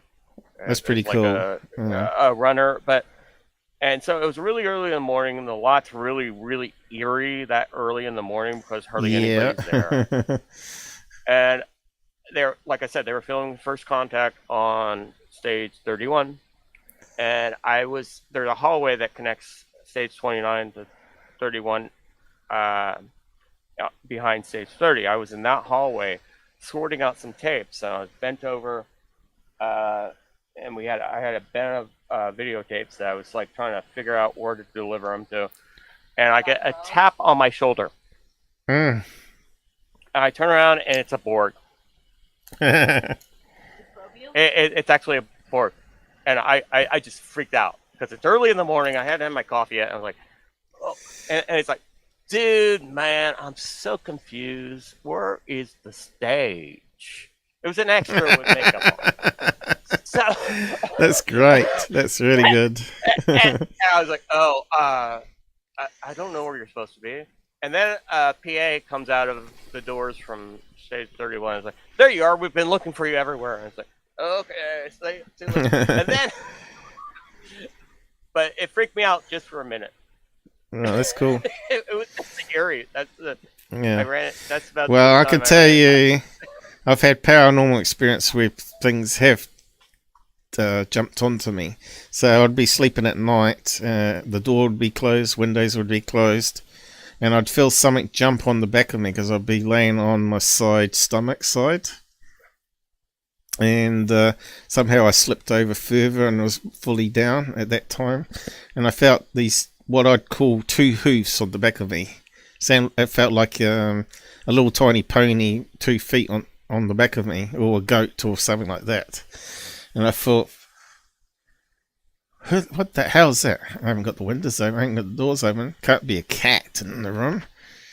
And I thought, I'll just lay here, pretend I'm still sleeping, and see if it goes away. And then it took a step forward, and I felt it lift up one foot and then put it down as it was moving closer to my head. And I thought, fuck this.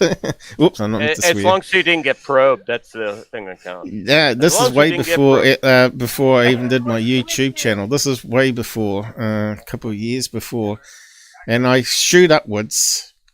And I'm on the other side of the bed, and my touch lamp's on the other side. I'm scrambling across the bed trying to touch the lamp to turn it on quickly, because I thought maybe there was an intruder or something in the house.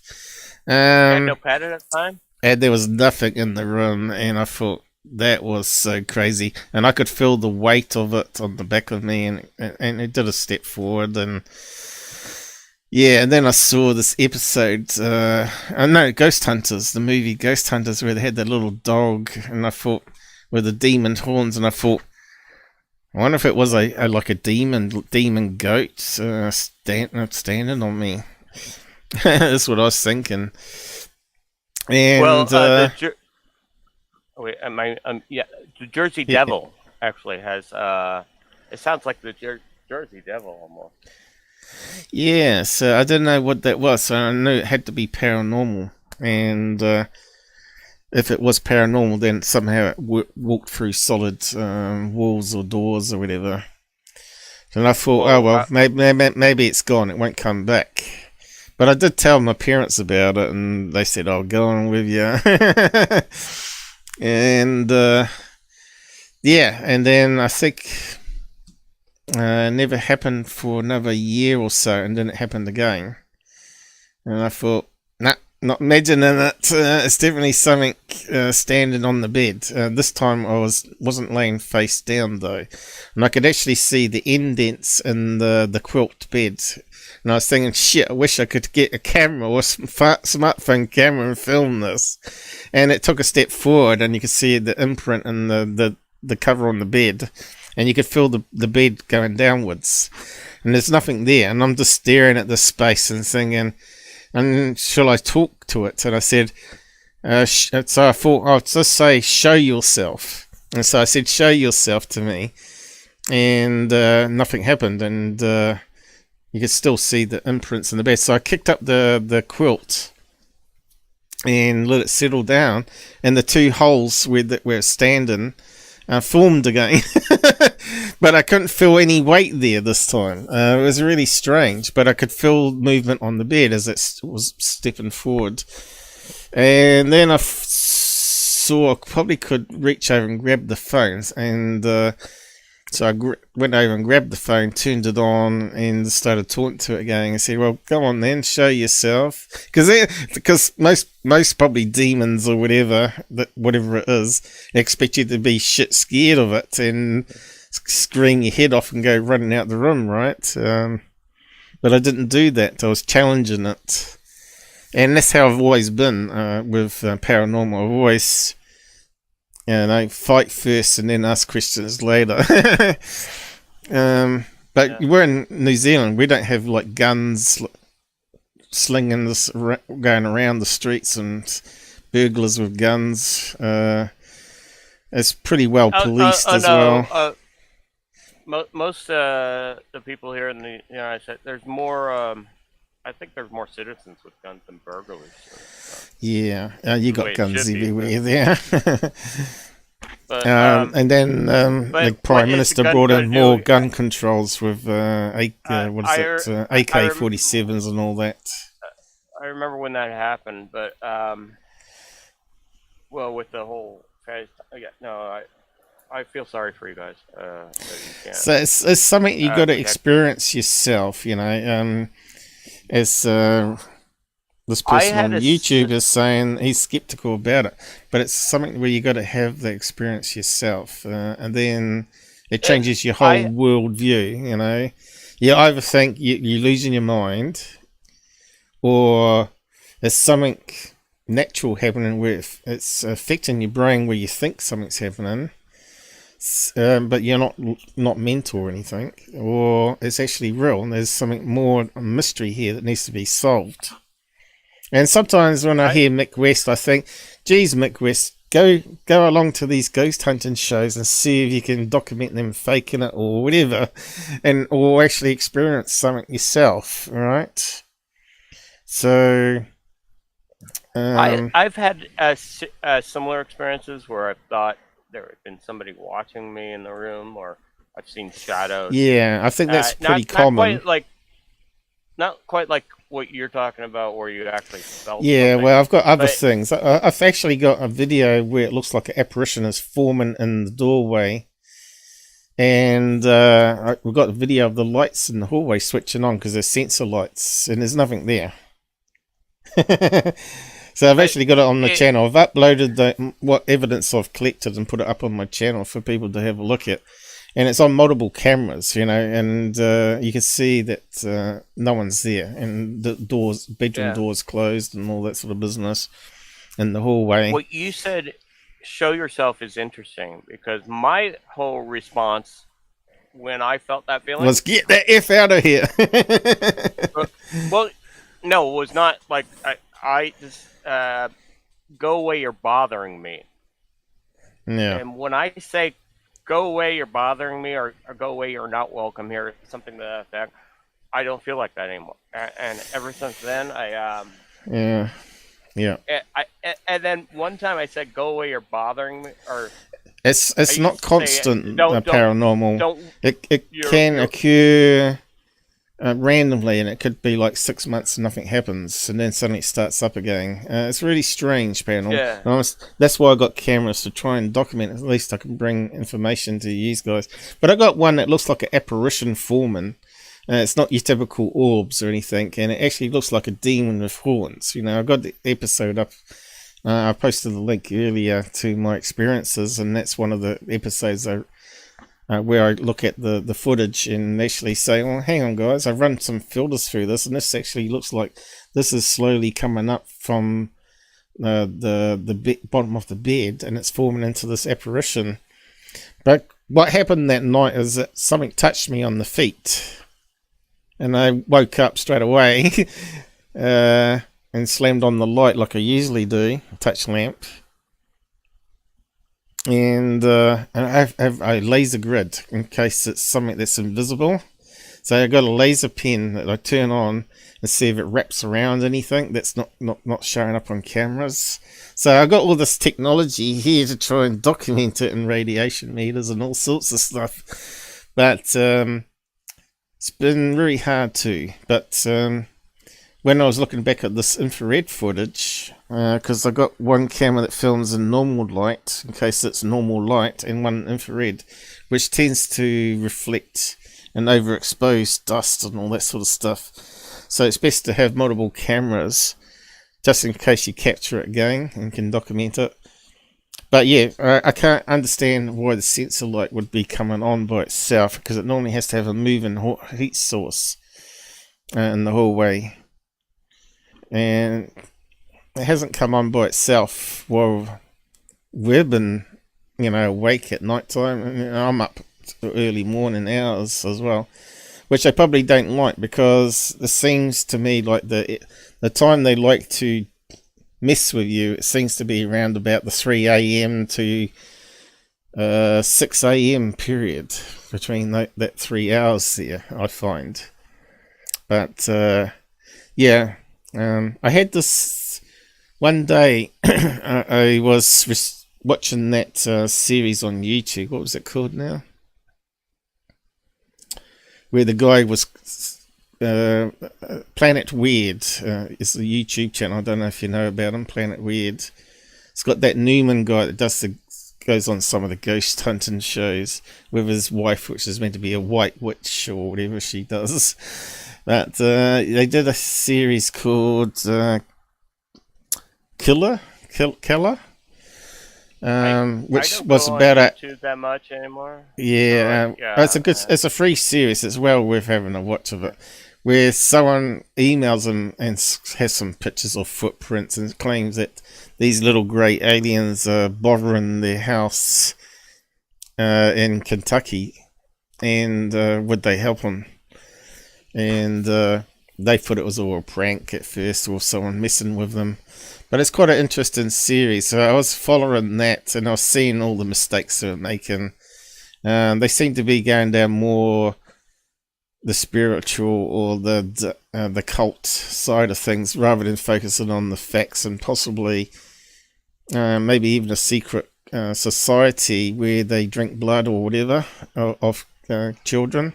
Because a lot of it was based on children going missing.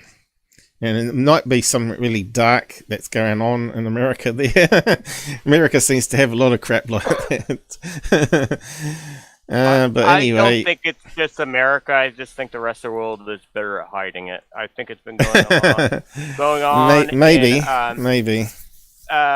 Well, a lot of that stuff comes from, like the Nordic kind of... Let's see if I can find it for you.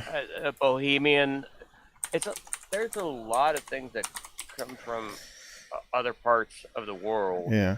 That America is like a melting pot of all over the world. But it was really funny. There was a particular episode on that show where a girl was saying that she was in the woods, or a couple, her and a boyfriend, saw a ritual taking place in the woods where they killed a kid and were drinking the blood or whatever, and no one took us seriously and all that, and they didn't go and investigate it.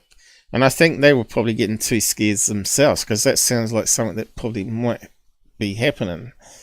That's actually a hunter's tradition when you kill the deer. Yeah. when you Yeah, kill but the we're game, talking you about drink the drinking blood. human blood, and I think there are societies I that do know. that mutually, right? But this might be like a secret society. I'm just saying it's a hunter. Anyway, Yeah. I had an out of body as a kid. It was really strange. And I ended up pressed against the ceiling, and I could feel the ceiling with my hands, and I managed to flip around. It scared the crap out of me. I flipped around, and I could see my body in the bed next to my mum, because I was sleeping with her because she was upstairs, and Dad was away, and she didn't like to sleep alone, so I was with her as a 13-year-old or something like that. And as soon as I saw myself lying in bed, next thing I remember, me waking up in bed, taking a big gulp of breath. It's like I had sort of suspended life, and I was outside my body looking down. So back then there was no internet, no books on that sort of stuff, so I didn't know what actually happened, and that scared the crap out of me. And I was hoping that wouldn't happen again, but they say people that have the out-of-body experiences tend to be able to... They tend to get approached by paranormal activity, which has happened in my life. You sort of open up a portal where they know they can communicate with you. Did you go up into the universe and notice that you are individual and every star is different? Mm. Did you do that, or...? I only got to the ceiling. I didn't go, astroplaning or what people were talking about. But yeah, but then I know it actually happened, because I remember Mum waking up and slapping me across the chest, saying "keep still," because I jumped up like I was electric shocked as I went back into the body, I guess, and took a gulp of breath. I don't know whether I died and left the body, and then it was like a 5-minute period where your brain doesn't get destroyed or whatever. And maybe then I re-sparked myself into the body. I just can't explain it even today. It's something I've never ever forgotten. The thing was that we had like a striped ceiling pattern on wallpaper on the ceiling. It was like back in the 1970s, right, where they did that sort of thing. And they had the flowery patterns on the wall and all that sort of stuff.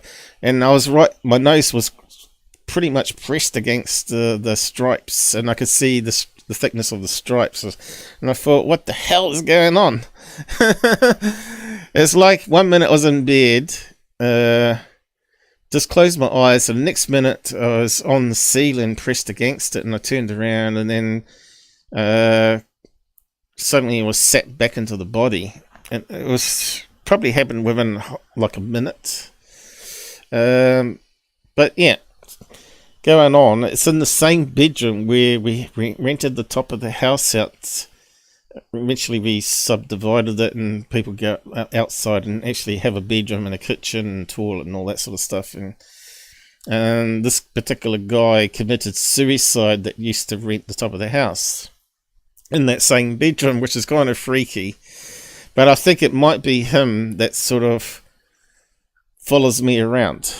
Was that before or after you had this experience? No, when I was 13, I had the outer body, and then years later, when I was in my 20s, the family changed the top of the house so it could be rented out to make some extra money. And he was he was a car groomer. He used to smoke a lot of weed, and he rented out the top of the house for a year or so. But eventually, he almost crashed the car into Dad's bedroom because we had like a garage thing attached to a bedroom, and he was too high and drunk. And Dad said, "Oh, look, you got to go." And he was very sad because he liked living with us. We living in the same area, so he found us. We're relaxing to him, to his mind state, because we're relaxing. You're a comfortable setting. So we were shocked to find that he had committed suicide by gassing himself in the car at this other location. Maybe he went downhill after he left us. But I think somehow he's attached to us still, and he comes and visits us, or visit me every so often, because when you have an out-of-body experience, apparently you're open to spirits, and that's why I get the touch sensations. Yes, you are. You opened up a door that you can't close. It's like synchronicity, again, that we were talking about with us. Yeah. Finding each other today. There's synchronicities in this world, and you come across it all through your lifespan. And when you meet a certain person, it changes your life direction. It brings something different that you didn't have in your life. It changes the course of what course you're on. No, like I said, I know exactly what you're saying. I had a lot of problem in Australia when I was working over there in contract with one of the bosses, and he managed to get me job cancelled. But when you're a contractor in the IT field, and you got a boss that wrongly, I don't know what you call it, psychopath boss that lies about you, you never get a job again. And that's basically what happened to me. And so I started on writing a book on my health, and I wrote a book, and then I got onto the internet. We got better, faster speed on the internet, and I thought I'll give a streaming a go, and so I'm now doing this, and that's sort of how my life sort of changed, So if it wasn't for the boss being an arsehole like he was, I might still be in the UFO industry, banging my head trying to solve people's problems with the computers. Even today, right? And now my health is deteriorated as well in that time, and my eyesight. So I couldn't get a job back into the IT thing. But here at home, I can be okay because I can zoom in, read the small font, and do all sorts of things that you can't do when you need to be on the job. When you go to visit someone's computer, they ain't going to have those magnifiers and all that already up and running. It would be horrendous. Whether they can fix my eyes in the future, I don't know, but everything is relative and changes your course in history and what you do in life and what people you meet, of course. Well, maybe God was, I don't know how spiritual and good, but maybe God I'm not religious, but higher being. With all the strange stuff that we're having, I've become a bit more open to there's something more powerful going on, and maybe science can explain it. I don't know, but I don't think we'll ever know what the universe is, and I think the universe is the God, and we're the creatures made from the stars in that universe, so we're all sort of interconnected, right? I agree with it. We're disconnected from the same being. Yeah, we are all part of the same being, but while we're alive, we're learning our own individual free will experience, and maybe we'll go back and and share that. So this is another theory I have give our report at the end of our life. You've heard about a reincarnation. That some kids have memories of past life, and they can go back and do a detective work and actually find out that person's name existed at that date and that dress or whatever. In some cases, and I thought, well, it sounds ludicrous, but I look at it as scientific. If it can be explained scientifically. Now, if an atom is pure energy, and in the energy you can have information stored, or trillions bits of information stored in just one atom. If that atom is part of your brain chemistry, like carbon atom, that's connected into a cell or something, because we're made up of millions and millions or billions of atoms, right? When you die, that information is still in the atom.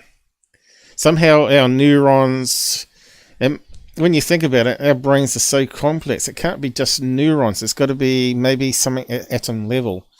You've often heard of these stories that people that have the heart transplants of someone that was killed in a car crash suddenly have dreams about that person's life, or have the same cravings, like they might have been a vegetarian, but suddenly they get a heart transplant, and suddenly they have cravings for McDonald's and all that sort of stuff, which they never would have had in their life. They reckon there is some sort of memory cells around the heart. I remember reading some articles on it, and I thought, that's a really interesting idea, because the heart can beat even when it's outside the body, right? Which means it must have some sort of communication going on in the nervous system to do that.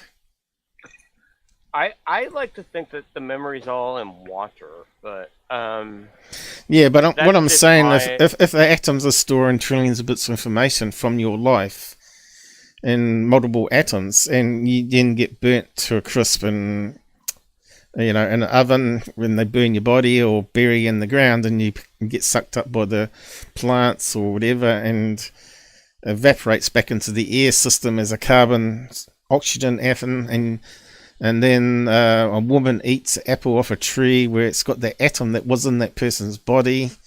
It's recycled, you see, and then that forms into the brain makeup of the new baby that she's going to give birth to. Suddenly that information is available to that baby. So reincarnation could work scientifically. Eva's going to give birth to the new atom. But no, I'm just kidding. I was kind of thinking, but when you said pure energy, that reminded me of Leonard Nimoy saying pure energy. Do you mind if I share a video real fast? Can I? Yeah, as long as it's YouTube friendly, because we're on YouTube at the same time. It has to be YouTube. Okay, I'm gonna share it. It's gonna mute me, but I don't know. You're gonna have to probably do something. But full screen it. It's worked so far, but we're not out yet. Oh no, you can't play that. No, you can't play that. You can't play that. Can't play that. Yeah, that's one of my favorite songs. Yeah, YouTube 5 seconds max for music. You probably got me on that.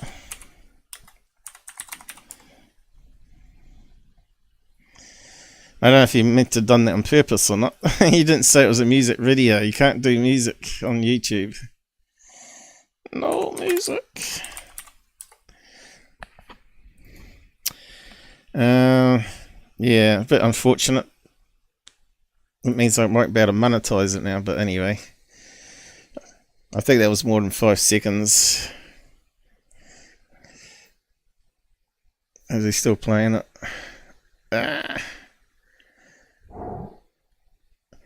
Got you back. No.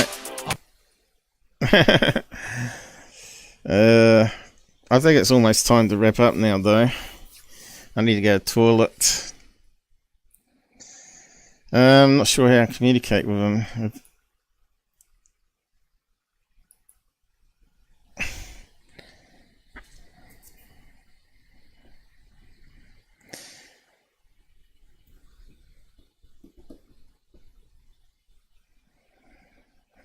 Yeah, I wonder how you get with music on Pilled, though. That's going to obviously be a problem in the future if you're playing music, because all those music companies would be coming for you, right? For them.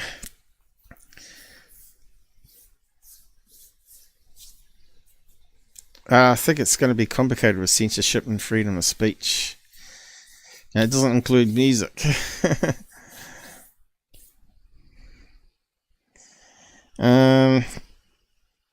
Yeah, is he on the side chat? Norm, no music, man.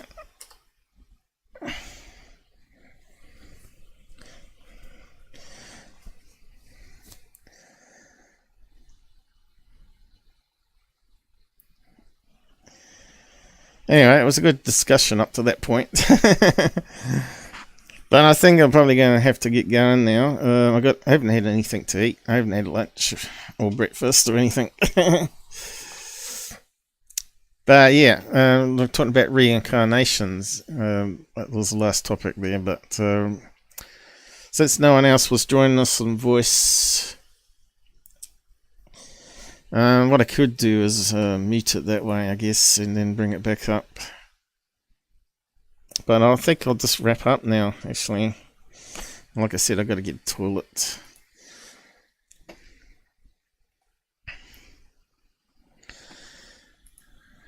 We'll see what happens with YouTube processing it. Yeah, I need my thing up. End credits.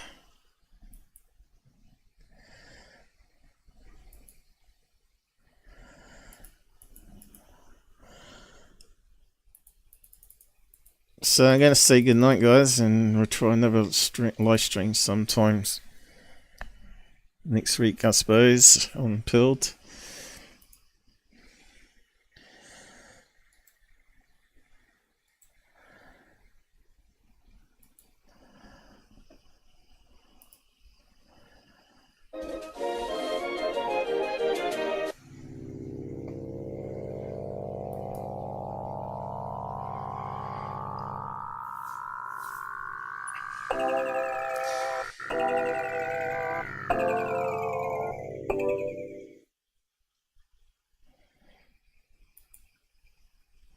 Let's see if I can end the stream on Pilled.